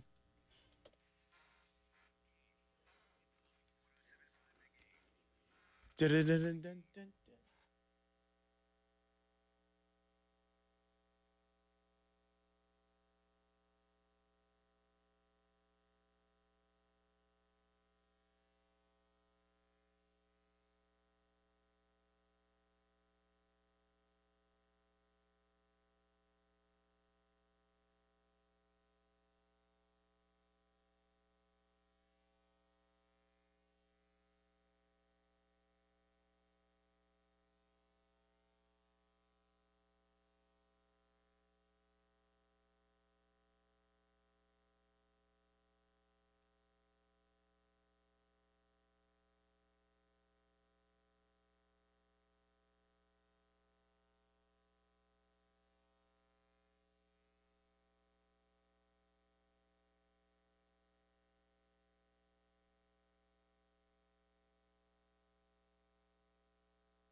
Final segment of hour number 2.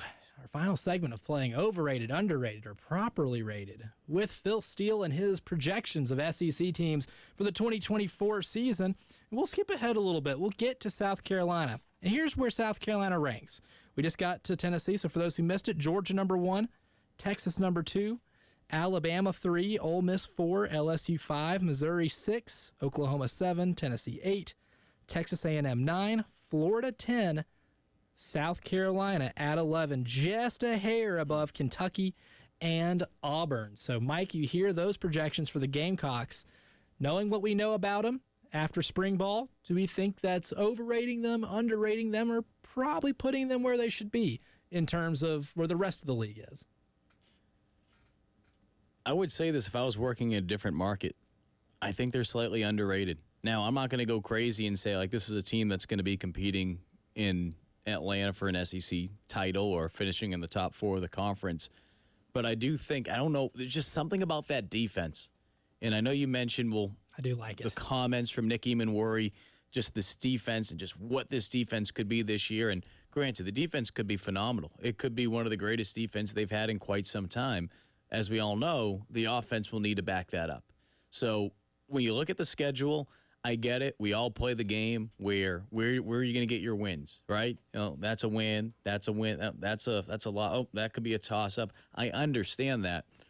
But again, the more I go back and I look at this schedule, there's more wins in there through toss-ups than the first time when I went through it a couple months back. Mm-hmm. So because of that, again, I think they're slightly underrated, but I'm not going too crazy saying, all right, get the band ready. Let's go down Main Street for a parade. Yeah, no, pump the brakes on that. Yeah, it's really tough because I think them and Kentucky are about as evenly matched as possible. And as of today, as of July 1st at 4:51 p.m., I still feel Kentucky has a good edge in that. I think in terms of ceiling, I think Lenora Sellers has a better ceiling than Brock Vandegrift does. But as of now, I think I just like Kentucky's weapons a little more on the offensive side of the ball, and I think both teams have a really comparable defensive line. I think Kentucky has a fantastic returning defensive line, and South Carolina has a fantastic returning defensive unit. You know, they have 8 returning starters, and I think they're really solid front to back, and there's really not a massive flaw on the defense right now, and I thought they did a really good job of addressing the edge rushing position in the transfer portal, and I think Dylan Stewart might be in the best 3, 4, 5 freshmen in the entire conference right now.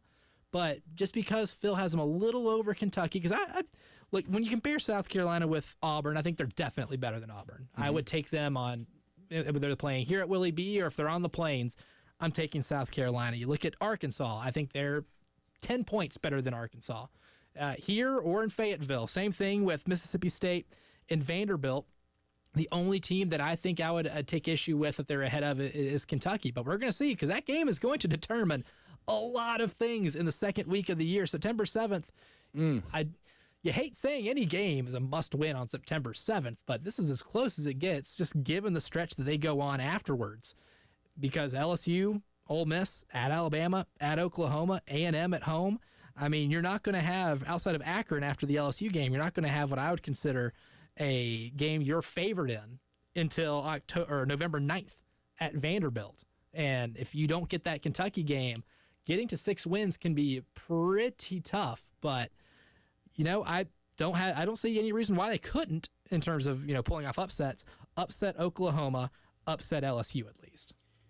And the other thing, too, that I really like about when South Carolina plays Kentucky, there's not going to really be much tape out on Sellers yet.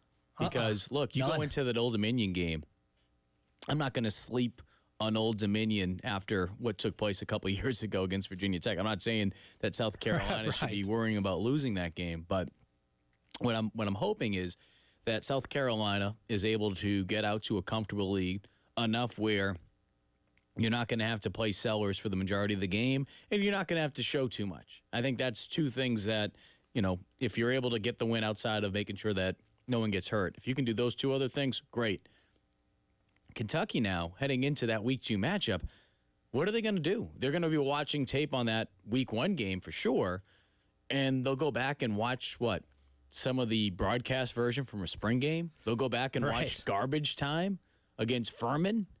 I mean, really, what are they going to get tape on? They're going to go back and watch when he was playing at South Florence, for crying out loud. So that's your biggest sample size, really. I think more than anything is obviously there's so many questions about the offensive side, and I think it starts with who are those 6 top wide receivers. Right? That's a big thing. That's what a big combination on the offensive line, even though I truly believe the offensive line room is much deeper and more versatile in terms of guys being able to play different positions, create that flexibility of, all right, we can move Vershawn here if we have to or whatever. But what are you going to be able to truly know about Sellers? And teams are going to be saying that, preparing for him, but what is it going to look like? And that's going to fall back on the creativity of what the offensive coordinator is going to be able to do.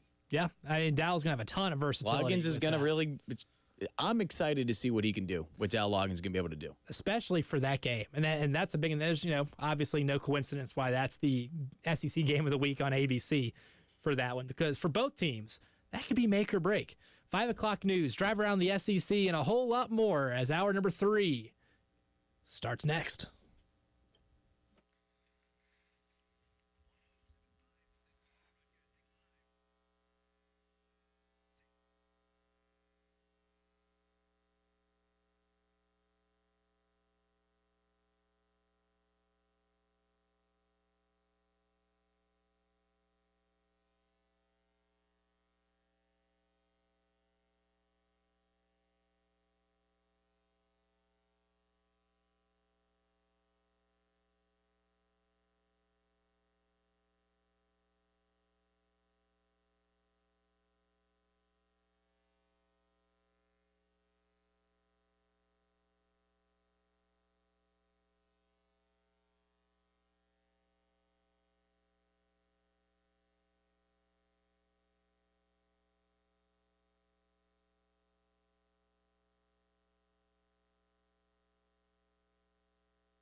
From the WIS Traffic Studios, I'm Elijah Campbell. The few accidents to get to you today that are causing some issues on the roadways, and we'll start with a disabled vehicle that has the right lane blocked over on 26 eastbound between the Columbia Avenue exit 91, and Broad River Road exit 97. So traffic at a standstill there. Also in Richland County, you have accidents on Clemson Road at Longtown Road, one on Forum Drive near Marketplace Common Circle, one on Highway 1 at Augusta Road near Sparkleberry Lane, and one on I-20 westbound at Monticello Road near exit 68.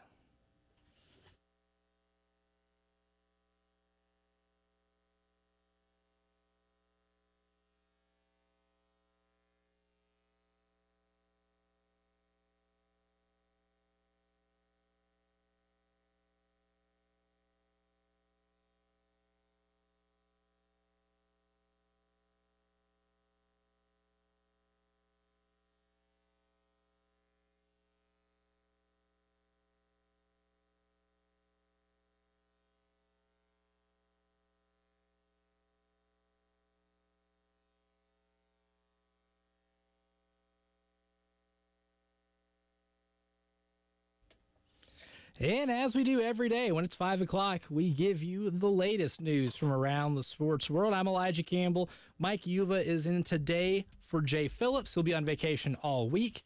Mike will be with me again on Wednesday before we go to our mini 4th of July break. Again, we won't be here on Friday. We'll go ahead and start getting some of the top headlines. Some big NBA free agency news to really lead off. Obviously, Texas and Oklahoma today officially enter the SEC. We'll get into more of that in the drive around the SEC, but the deal has been in place for a few years now. But today is the day that became official.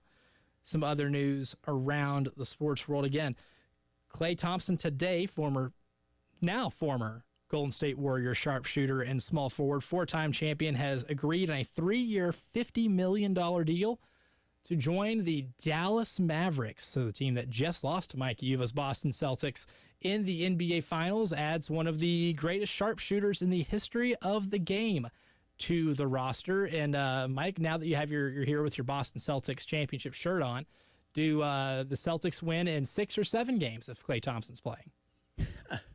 I think they still win regardless. I think they still win it. Some crazy news. I don't want to steal your thunder. I mean, there's some other basketball news. Celtics are looking to sell the team. Yeah, a year after winning, not even a year, a couple of weeks after winning the NBA championship, the Boston Celtics ownership group plans to sell the majority stake in the team. This is from Tim Bontemps on ESPN.com. It says the Boston Celtics majority ownership group, led by, what was the name? Wyc Grousbeck. Wyc Grousbeck. That's right. I got you. There you go. See, if anyone knew, it was going to be Mike Yuva. Native Bostonian, Mike Yuva. He's planning to make the franchise available for sale. Grousbeck and partner Steve Pagliuca.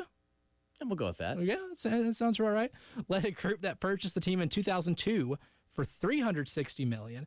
And since then, the franchise valuations have skyrocketed, with the latest teams to self-controlling shares being the Phoenix Suns, which went for $4 billion to Matt Ishbia in February of 23. And in a similar manner, the Milwaukee Bucks were bought by Jimmy and Dee Haslam for $3.5 billion. So roughly, this will be more than the $4 billion that Ishbia paid for the Phoenix Suns. They will turn that profit from $360 million to maybe, I would say, $5 billion, $6 billion, maybe more than that. You're talking the word out of Boston, and this is just from some of the reports I've been reading from some of the reporters up there. It could be close to 8. Ooh. It could be close to $8 million, but you know what? Shattering records. Right? Little economic class lesson. Not that I was great at economics. That's why I talk about sports for a living. That's right. That's why we're here. Buy low, right? Yeah, buy low. Sell high. Right? Did I say that right? Oh, yeah. Yeah, there we go. See, again, No, but in all seriousness, being able to win a championship, and that's not to say the Celtics can't repeat, but man, what a phenomenal job. I mean, these owners, obviously, ownership in sports, as a fan, you want to see your team win. And he talked about this a couple weeks ago. He's like, how we get paid? We get paid by rewarding our fans with parades. That's great, but at the same time, too, all right, parade's done, confetti's picked up. Wyc, you and your team have a chance to be able to make some serious money now, too, because the franchise, which, most wins, most championships in NBA history, it's one of the faces of the NBA. That really is. Coming off a win, that helps. This is definitely the definition. Winning helps, right? The definition of selling high, certainly. I mean, if you're You get $8 billion out of that. That's pretty significant. Now the question just comes to who is going to buy the majority of the Boston Celtics, because if anything's Matt taught Damon, Mark Wahlberg, super team Ben Affleck, and I don't know. I would like to see that. That'd be really funny. Now, if it makes them better, because if there's anything that can derail really good pro sports teams, it's bad ownership. If the Carolina Panthers, our friends up north, can tell you anything, nothing can really kill the vibe in the room than a bad owner. Goodwill LLC. Goodwill. Matt Damon, Ben Affleck, Mark Wahlberg. There you go. I don't know. Being the majority owners. We'll wait and see. But it is crazy to think, though. I mean, there are some teams that were bought, not just the Celtics, but I mean, some teams that were bought not too long ago. And just seeing how, obviously the NFL, but the NBA, I mean, some of these leagues that are doing so well, just how valuable the teams have become over the last couple of years. So I don't know. I don't know if I had money right now, the WNBA seems like that's a league that's about to take off just because of all the money that's going into TV deals. I'm not saying it will turn into anything like we're seeing right now with the NBA and NFL, of course, with some of the value of the teams. But, man, buying a team, no, don't get me wrong, there's a lot of headaches. It seems like it's much easier said than done. I mean, I'm sure, what would be on your resume and my resume? We were an owner of a fantasy football team, so Closest we've been to owning a sports team. A lot more headaches, I'm sure, than worrying if you set your lineup for the week. Exactly. Yeah. Oh, there's a whole lot more to have to deal with. See, the dream job would be to have what Magic Johnson has. Like, he has a stake in the Los Angeles Dodgers. Mm-hmm. What the closest thing to like a blue chip stock in pro sports is you're going to get. The Los Angeles Dodgers will never be hurting for money, and they will never not be the biggest game in town. And he doesn't have to make any decisions. He just has to give them some money. Yeah, he has to control. He doesn't really control anything. He just has a pretty good stake in it, collects, and gets to go to the games. So what you're saying is everyone should strive to be the next Magic Johnson. So in order to do that, just be really, really, really talented at basketball. Be 6'9". Be one of the greatest point guards of all time. Be a point guard, a really good one. Win a couple championships, get inducted into the Hall of Fame, and you too can have this dream job of working with the Dodgers. Okay, got it. Exactly. Yeah. Maybe easier said than done. But Magic Johnson's got it made. And just get to tweet the obvious on the internet, which I think I've got down to a T anyway, but no one tweets the obvious better than my man Magic Johnson. Oh, it's poetry. I have a folder on my phone of just screenshots of Magic Johnson tweets.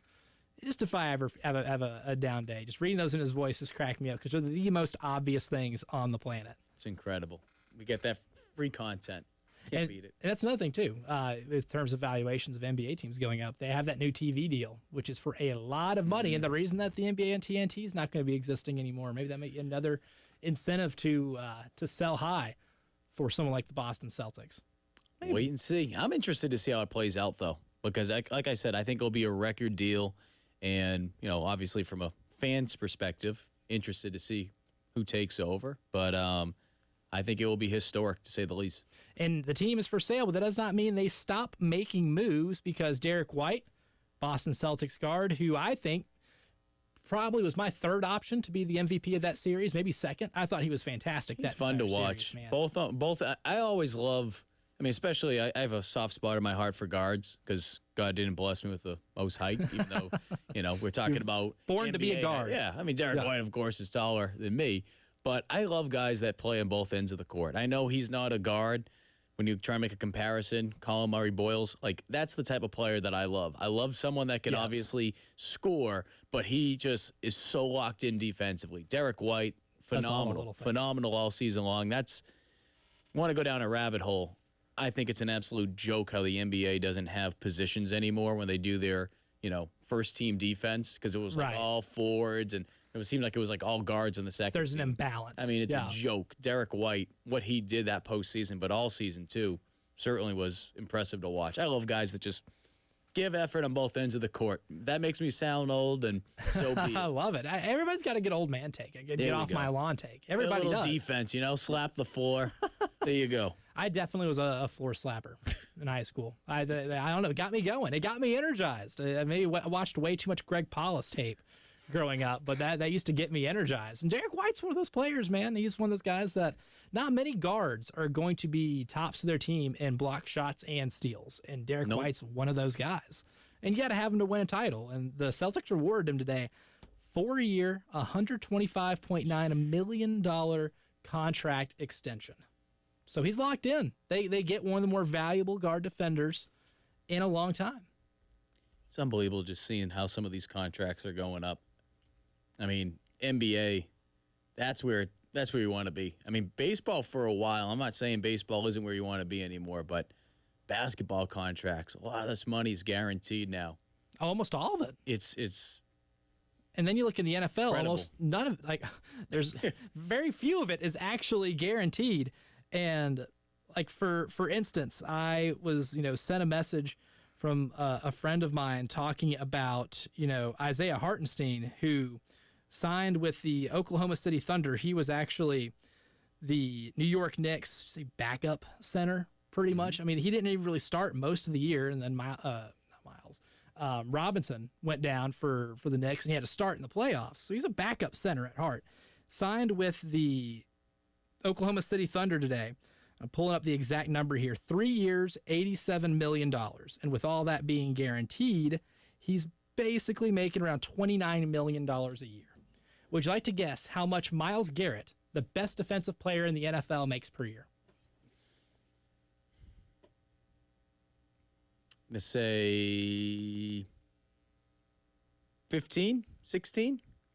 A little higher, but $20 million. He took home $20 million. He's going to take home $20 million in cash next year. But the best defensive player in the NFL, arguably the most valuable player on the defensive side of the ball in an entire league, is going to make $9 million less annually than a guy who is a journeyman in the NBA, who has recently been known as the backup center for the New York Knicks and will be the backup center for the Oklahoma City Thunder. Well, I guess the message is teach your kids to play basketball and pray that they become really tall and can get one of these contracts, and maybe they'll get a Supermax too. You get your second deal in the NBA, then you're completely set. You know? Yeah. Because really, I think this is Hartenstein's second deal. But yeah, some of the numbers, just seeing some of these numbers thrown around today, and I know the cap's going up, Supermax, for a guy like Jaylen Brown, there's going to be 2 players that the Celtics are going to have on their roster that are Supermax players. Well, when you look at it in the grand scheme of things later on, it's like, well, the Jaylen Brown one is actually going to look like you got him at a good deal because it is with the cap going up. So that Supermax contract at the time is like, whoa. But then after a couple years go by, cap goes up. You look at Jaylen Brown's situation. You have 2 guys that are making the max, but Jaylen's situation, be like, well, you know what? We got him at a pretty good rate. So that's another thing, too. I mean, these numbers are only going to go up. And if you want to really go down a rabbit hole, go back and look at how much some of these guys were making in the, the mid-90s. And Jordan obviously played a big role with things changing. But, man, yeah, it has come a long way, but not even going all the way back there. Go back like just 15 years, and it's changed a lot. And it's obviously a lot of these Supermaxes it's insane money, and all of it being guaranteed makes them probably the best contracts. Bobby Bonilla it. They should just defer it. LeBron James did say, or it was rumored that he was, the reason he was opting out of his deal was to restructure it so they could bring in somebody like a Paul George or a Klay Thompson or a Jonas Valanciunas was a name on their list, but Jonas Valanciunas signed 3 years, $30 million with the Washington Wizards. We mentioned Klay Thompson, 3 for $50, which only $18 million a year for Dallas for that guy, given his career resume. Pretty good deal. Pretty good deal. That is Myles Garrett money. Klay Thompson will be making Myles Garrett money on like his 4th contract in his career. But Paul George this morning, and news in it breaking overnight, but agreed on a 4-year, $212 million contract with the Philadelphia 76ers, which means LeBron will probably end up doing that max deal. They'll just restructure it to make more money instead of taking a pay cut since they whiffed on some of their free agent targets. But Paul George is a Philadelphia 76er, 4 years, $212 million. Mike Uva, does that get him into the Eastern Conference Finals? Nope. Sorry, Don. I know you listen to 107.5, Don. Not sure if you're listening today. Nope. I mean, if you want to trust the process. It's now or never now. Keep trusting the process. Trusting the process. I always like poking fun at Philly fans just because they had, and it's not the exact same, but we've talked about like the Clippers, right? and just how they put something in place and it looked like, all right, like this is going to get them. It looked promising for a second. Sixers, and they were more like outspoken about it. Like, hey, trust the process. Yep. Trust the process. Well, I don't know. I will say this, though. Outside of the Celtics, that conference is wide open. And it's getting better. It's getting better. It's wide open right now, so why not? Why not try to bring a piece or two in there? Have to. Anything could happen. I mean, we saw it too. I mean, all it takes is an injury or two for some of these teams, and they look completely different. I mean, with Giannis Antetokounmpo going down, Milwaukee was a skeleton of themselves. So if you feel like that can just get you in a position to, compete towards the top, obviously, maybe there are some people out there, but obviously you don't want to see injuries happen. But if an injury or two happens to the Celtics, guy like Tatum gets hurt, which he did in Game 7 last year of the Eastern Conference Finals, rolls his ankle in the first 10 seconds against the Heat. I mean, injuries happen like that. It can change everything. So, you know what? As much as I, poke fun at Philly at the same time, too, that conference is open. Why not? Why not make a move? 5 o'clock news brought to you by our friends over at Integrated Media, as always. And Nick Emenwari had some thoughts on him and the South Carolina defense. We'll react to those as the postgame show continues.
defense, I think we get a lot of dudes drafted from this defense, man. We can probably see a little bit like a historical defense from this team. We got a lot of dudes up front: T.J. Sanders, Boogie, Tonk, Debo Williams, Bam Martin Scott, me, DQ in the back end, OD, Jalen.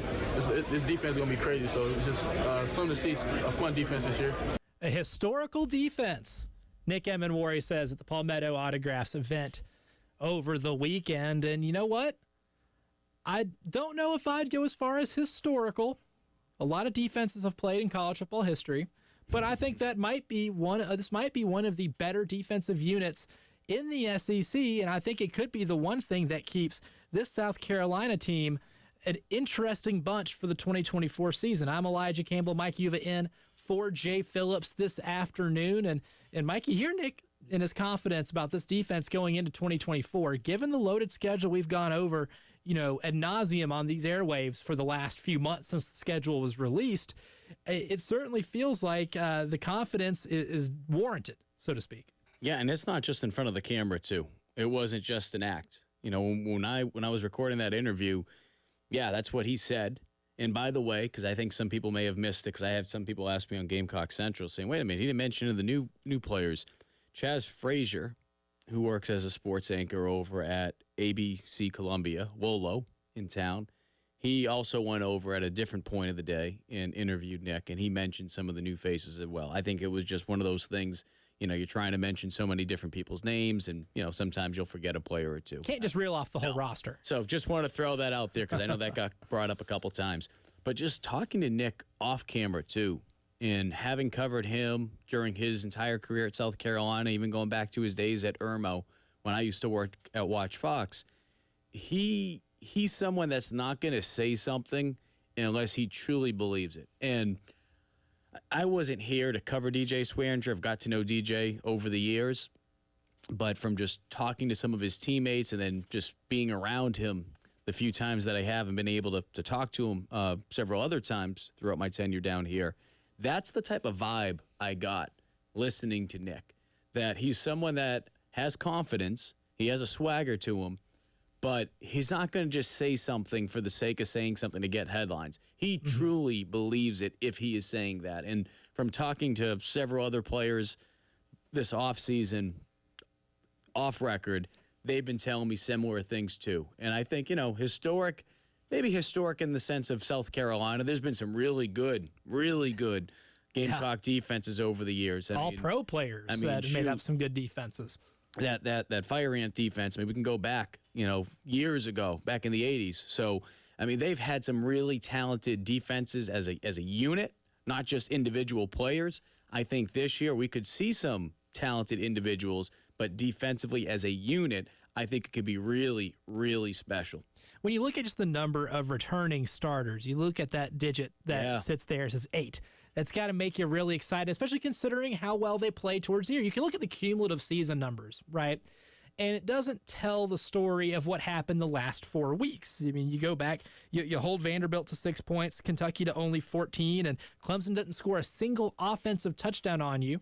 Very unfortunate that you lose that game, but they don't get in the offense or in the end zone with their offense in that entire game. Yeah. And that was an offense that got better as the year went on. And you completely shut them out, took them out of the game. That's got to make you feel really good. But when I look at just the newcomers, man, I've never, watching the spring game, I was so impressed with the ease in which Dylan Stewart was able to get into the backfield. Granted, he can't finish the plays like he normally would in a regular football game because of the spring game and not hitting quarterbacks. But one thing that when we talk about the South Carolina team, the thing that gets mentioned the most, I think, is the returners and the production of last year. But having Kyle Kennard from Georgia Tech and Dylan Stewart, who I think can definitely live up to the hype and be one of the 5 best freshmen in the entire SEC, is one thing to really be excited about, and that can turn them from being just like a good to solid defense to being one of the 6, 7, maybe even top 5 best defenses in the league at its ceiling. The big question is going to be with South Carolina's defense this year. And I don't get so caught up on it. I know from a fan standpoint, I know some of the other reporters, they like to talk about it a good bit. Clayton, the 3-3-5 versus using the 4-2-5. Yes, they changed things up a little bit. But guess what? You don't think teams are going to be a little bit more prepared for it this year? Mm-hmm. So I say that to say that I do think that South Carolina will mix things up. I think we'll see them using that 3-3-5 a little bit. I still think 4-2-5 will be the base, mainly because when you think about the way teams play, today in this era of college football, and they really spread it out, there's something to be said about being able to still have that 4-2-5 look.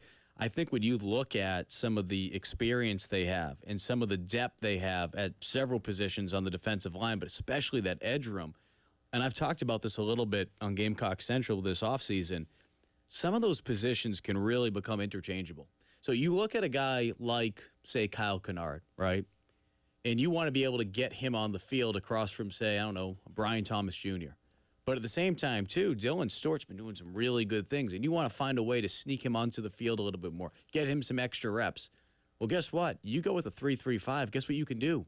You can put him out there, and he doesn't necessarily have to be in a three-point stance. And guess what? If he feels more comfortable in a three-point stance, you could slide the other edge guy back. They're very interchangeable positions. Go ask Corey Miller, the pastor of Payne, my old coworker at Watch Fox. He was someone that did a lot of similar things that we're talking about now, not just only at South Carolina, but he made a career out of it in the NFL for nearly a decade with both the Giants and the Vikings. So I'm interested to see, because of some of the talent they have off the edge, the length, the speed, how creative they're going to get off there. And if you can do stuff like that, man, it helps you so much in the back end. It acts almost like makeup. You don't have to have, I mean, they have some talent. They've proven themselves trying to be more consistent this year, but you don't have to have All-Americans necessarily in the back, in the back part of the defense, because if you can put pressure up front consistently, that's going to act like makeup. It will cover up some of the blemishes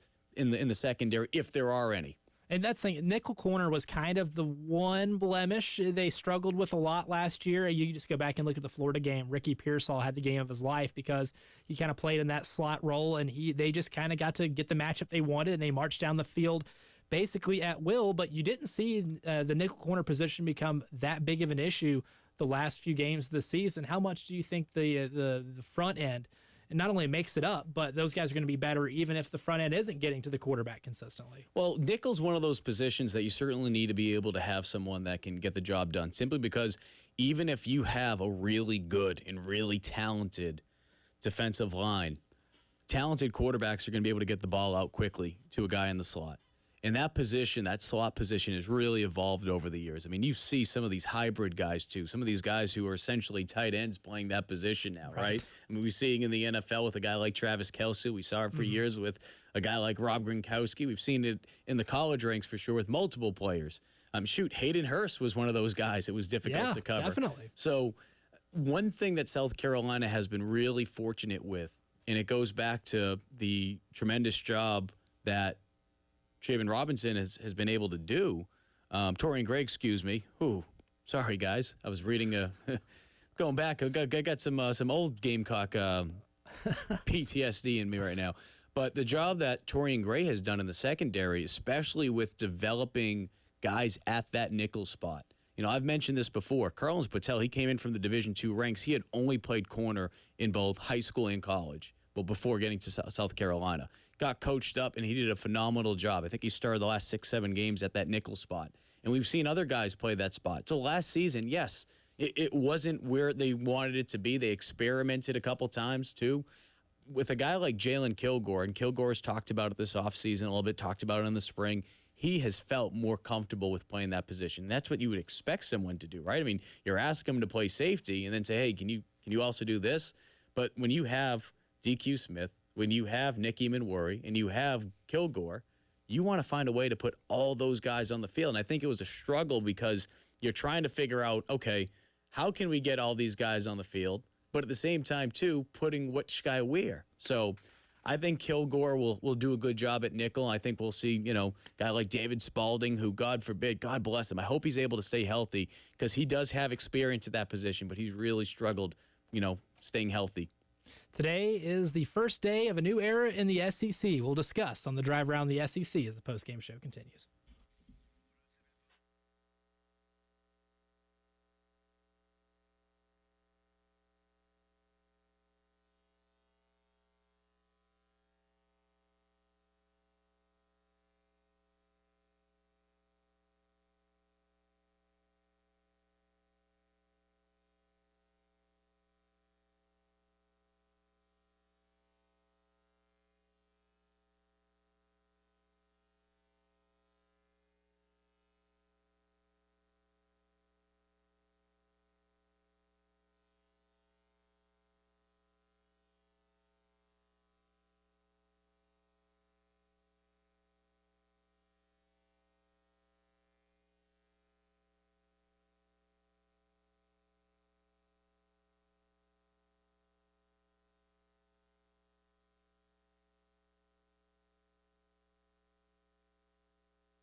From the WIS Traffic Studios, I'm Elijah Campbell. The few accidents to get to you, they're causing some issues on the roadways. We're going to start off with some good news, and that's that the two accidents we had on 26, one on eastbound just before the Columbia Avenue exit 91, and Broad River Road exit 97, that one has been cleared, and so is the one on 26 west over at Bush River Road near exit 108A.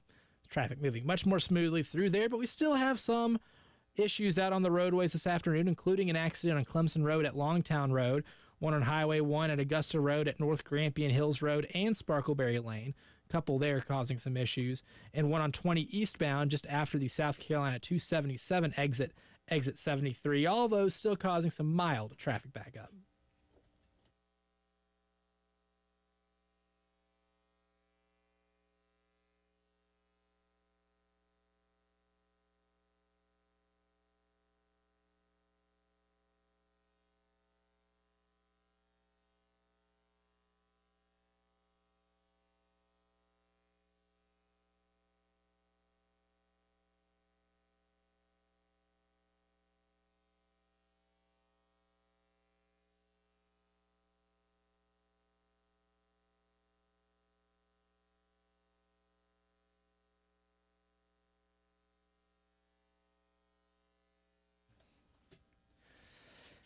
It is time to take a drive around the SEC, and for the first time, we're going to have to drive a little further around the SEC to cover the entirety of the SEC, because today, officially, on July 1st, Texas and Oklahoma are members of the Southeastern Conference, and according to Kirk Bowles from the Houston Chronicle, today is a day that Texas fans have long been waiting for since the announcement was made.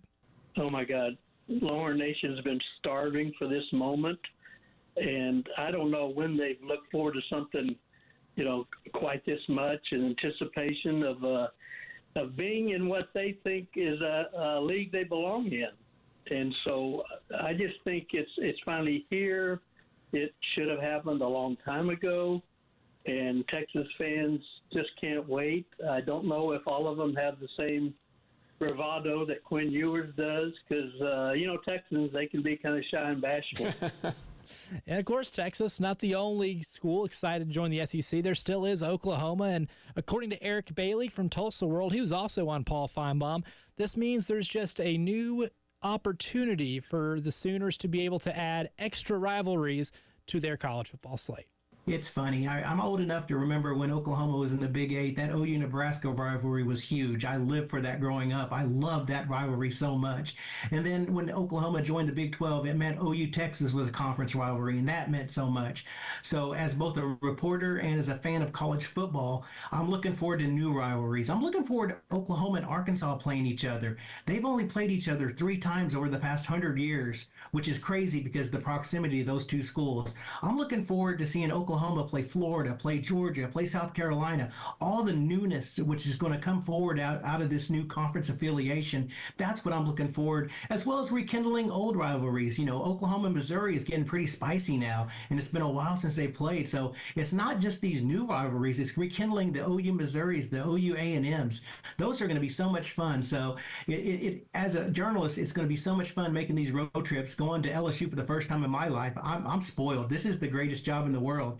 But then as a football fan, just seeing these stadiums and seeing these fan atmospheres, I'm anxious to see that too. It's like a kid in a candy shop for me, and I got the greatest job in the world, Paul, and I love it.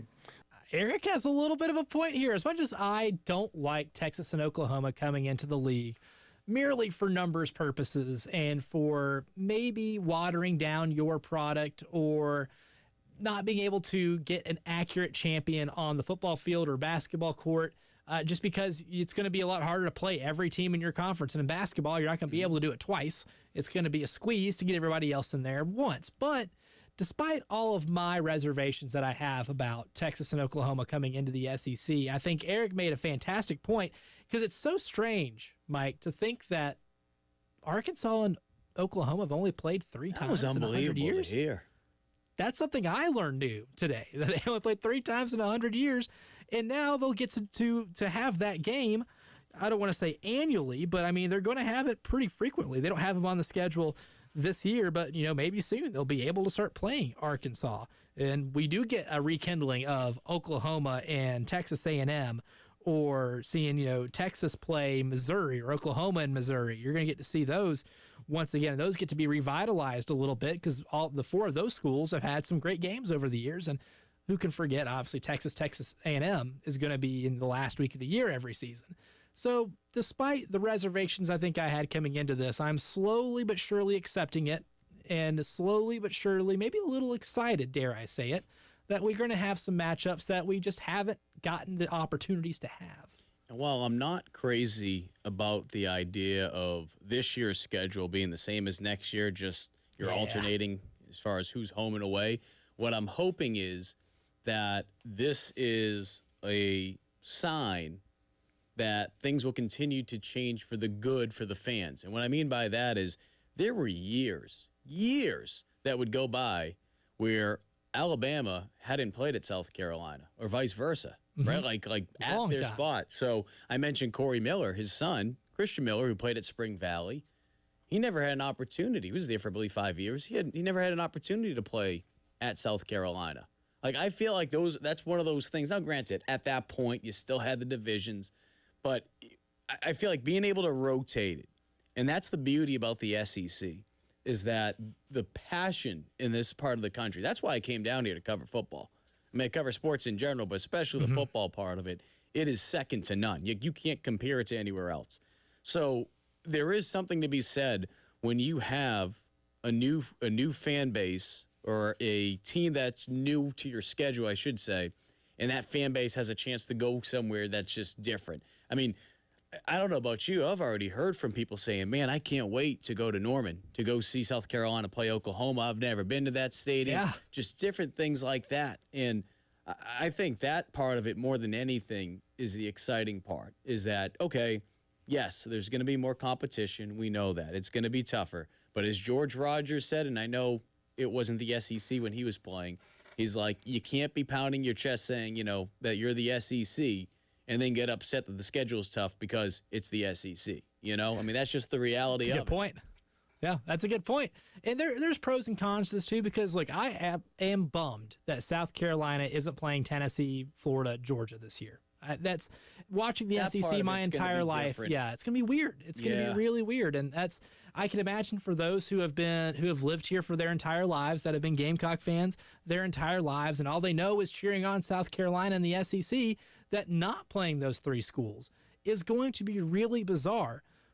But I cannot tell you how excited I am that LSU is coming here, right? And then they'll be in Death Valley next year. Or I cannot tell you how excited I am that a team like Ole Miss, who I think will be a top 10 team all season long, and I think is pretty clearly, to me, the 3rd best team in your conference, is going to show up, and you have a chance to knock them off at home and get to do something truly special. And the fact that you still, get to play Alabama on the road this year. That means this next year Alabama is coming back here, and that's only happened twice since 2009. That itself lends a pretty cool opportunity, even if we have to swallow the pill of that abnormality of just not playing 3 teams that you've played every year for over 30 years. And I know it doesn't work exactly this way, but let's be honest. If we're already looking at the schedule saying, all right, man, it's pretty tough, just say, hypothetically, all right, you know what? Throw Vandy out. We're gonna throw Georgia in there. Take Kentucky out. We're gonna throw Tennessee in there.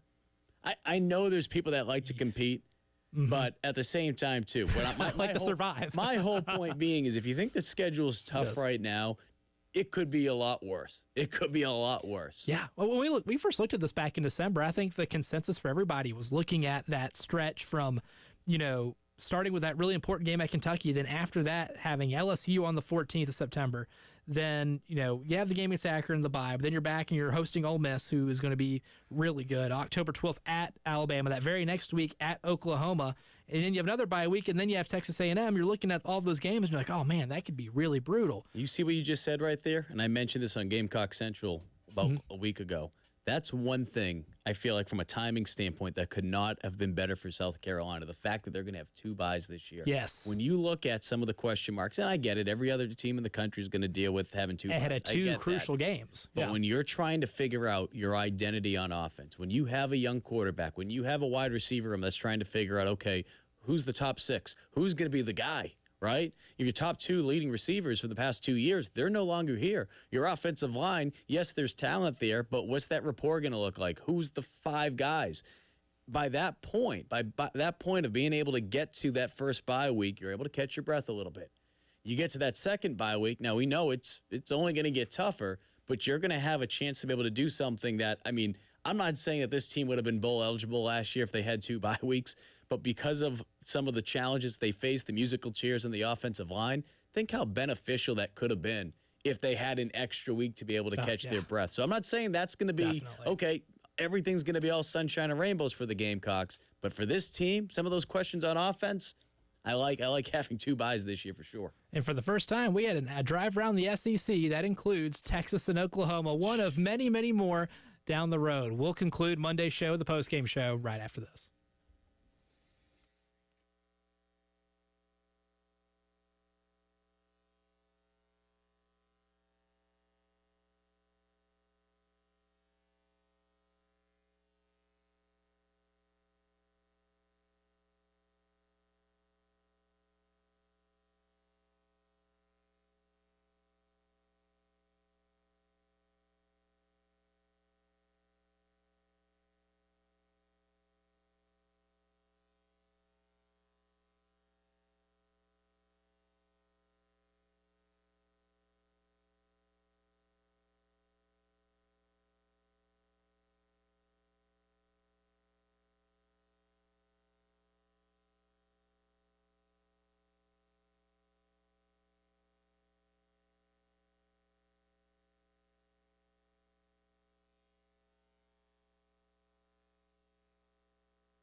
A lot of Gamecock football talk today. We have some Gamecock basketball breaking news coming in over the commercial break. John Rothstein tweets, sources, South Carolina's Lamont Paris will hire Loyola Chicago's Will Bailey as an assistant coach. Bailey was previously with the Gamecocks under Frank Martin. Will Bailey, a pretty well-traveled assistant coach, like John said, was previously with Loyola Chicago this past year, and Loyola Chicago, who was very competitive in the A-10, and I thought one of the better teams in that league. Missed out on the NCAA tournament, but he does have experience coaching on NCAA tournament staffs. The last time was he was part of 5 NCAA tournament teams, including the 2012-2013, you guessed it, LaSalle Explorers team that did go to the Sweet 16 and made a little bit of a run. I do remember that LaSalle team. It was a solid A-10 squad that made a run that no one predicted to the Sweet 16. So Lamont Paris adding a little bit to his staff with Will Bailey. He also served 1-year stints at Maine, Chicago State, as well as East Tennessee State, where he was a part of 3 NCAA tournament berths over in Johnson City, Tennessee. He also was at UAB for a short time, as well as St. Louis University, so former Billiken assistant as well. So a very well-traveled assistant coach, Will Bailey, joins the Gamecock coaching staff. I like it. And, I thought when he was at South Carolina, he did some good things. I think there was a lot going on. He had the COVID year, I think, is when he first got here. Here's a guy that understands the area. He understands from a recruiting standpoint. I don't know exactly what his role will be when it comes to recruiting in certain territories, but it never hurts when you have a guy that's familiar with the area, number one. But number two, like you mentioned, he's a well-traveled man. I feel like in this era of transfer portal and understanding, okay, and Lamont certainly understands it because he came from Chattanooga, being able to have another set of eyes that understand, hey, that player right there at a smaller school, that guy should be able to play at a higher level. I think that can be something that can be extremely beneficial. We saw that from a football standpoint. Yeah. Pete Lembo did a tremendous job. That was something that I don't think people gave enough credit to Lembo about. They talked about what he was able to do as a special teams coordinator, rightfully so, but he played a big role with being able to help identify some of those smaller school guys because, well, he has a lot of experience with it. Yeah, and he's part of the pipeline. Like the college football, basketball, baseball, insert sport here, recruiting pipeline, it's a real thing. And Will Bailey has really good connections to the Chicago area.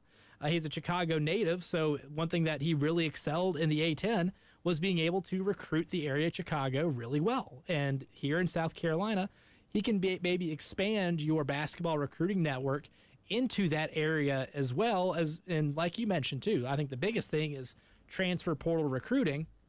Even if you can't get the best high school talent from an area like Chicago, he has been on so many staffs where part of recruiting on those staffs is finding underappreciated talent. And they did well enough. I mean, if you were part of multiple East Tennessee State tournament teams, you did really well at recognizing talent at a lower level and being able to develop them into good contributing players. Anytime you're on part of a staff like LaSalle that went to a Sweet 16 as a mid-major school, a lot of that is not just identifying that talent, but helping develop them as well. The job for these assistant coaches, man, you're scouting, you're developing talent. And it looks like Will Bailey has a pretty good combination of both of those to be able to join Lamont's staff. And I mean, look, we talked all day about Texas and Oklahoma joining the SEC and what it means in football, and we mentioned women's basketball too. But look, Texas was a tournament team on the men's side last year. Maybe not as dominant as the Texas women's team was this past year, and Oklahoma was just outside the NCAA tournament. I still think Porter Moser is going to do a pretty good job there as head coach, but it's getting a little tougher. It's not going to be easier. I think Texas actually comes here to Columbia this year in their first year in the SEC. Let's do it. I'm excited. I'm excited to see some new teams in here. I am too. And we did confirm Florida will be here, meaning that 7'9" center is going to be at CLA. Might be worth going just to see that guy. I remember seeing a Taco Fall when he was playing Duke. They had the NCAA tournament in town, about 6 years ago or so. In what was one of the best second-round games ever. That was a remarkable basketball game. Yeah, I still think if Taco doesn't foul out of that game, that UCF upsets Duke there. I think there might have been a little divine intervention there too. That ball like hung over the rim in the waning seconds of that game. Exactly what I'm talking about. That was some game. I remember watching that game, and I thought that was in. I thought that ball was flushed, and that was upset city. But it was close. One of the best games played in the history of that arena that South Carolina doesn't play in, or didn't play in. Correct. I'd put it up there, especially if you're ranking just CLA moments. Good stuff today from Mike Eva. Mike can be back with us Wednesday, I believe. Yes, sir. So we'll have Mike Eva back in. Mike Gillespie will be swapping out mics tomorrow. We'll be on with me from 3 to 6. I'm Elijah Campbell. Enjoy the rest of your day. We'll be back tomorrow, 3 p.m. We'll see you then.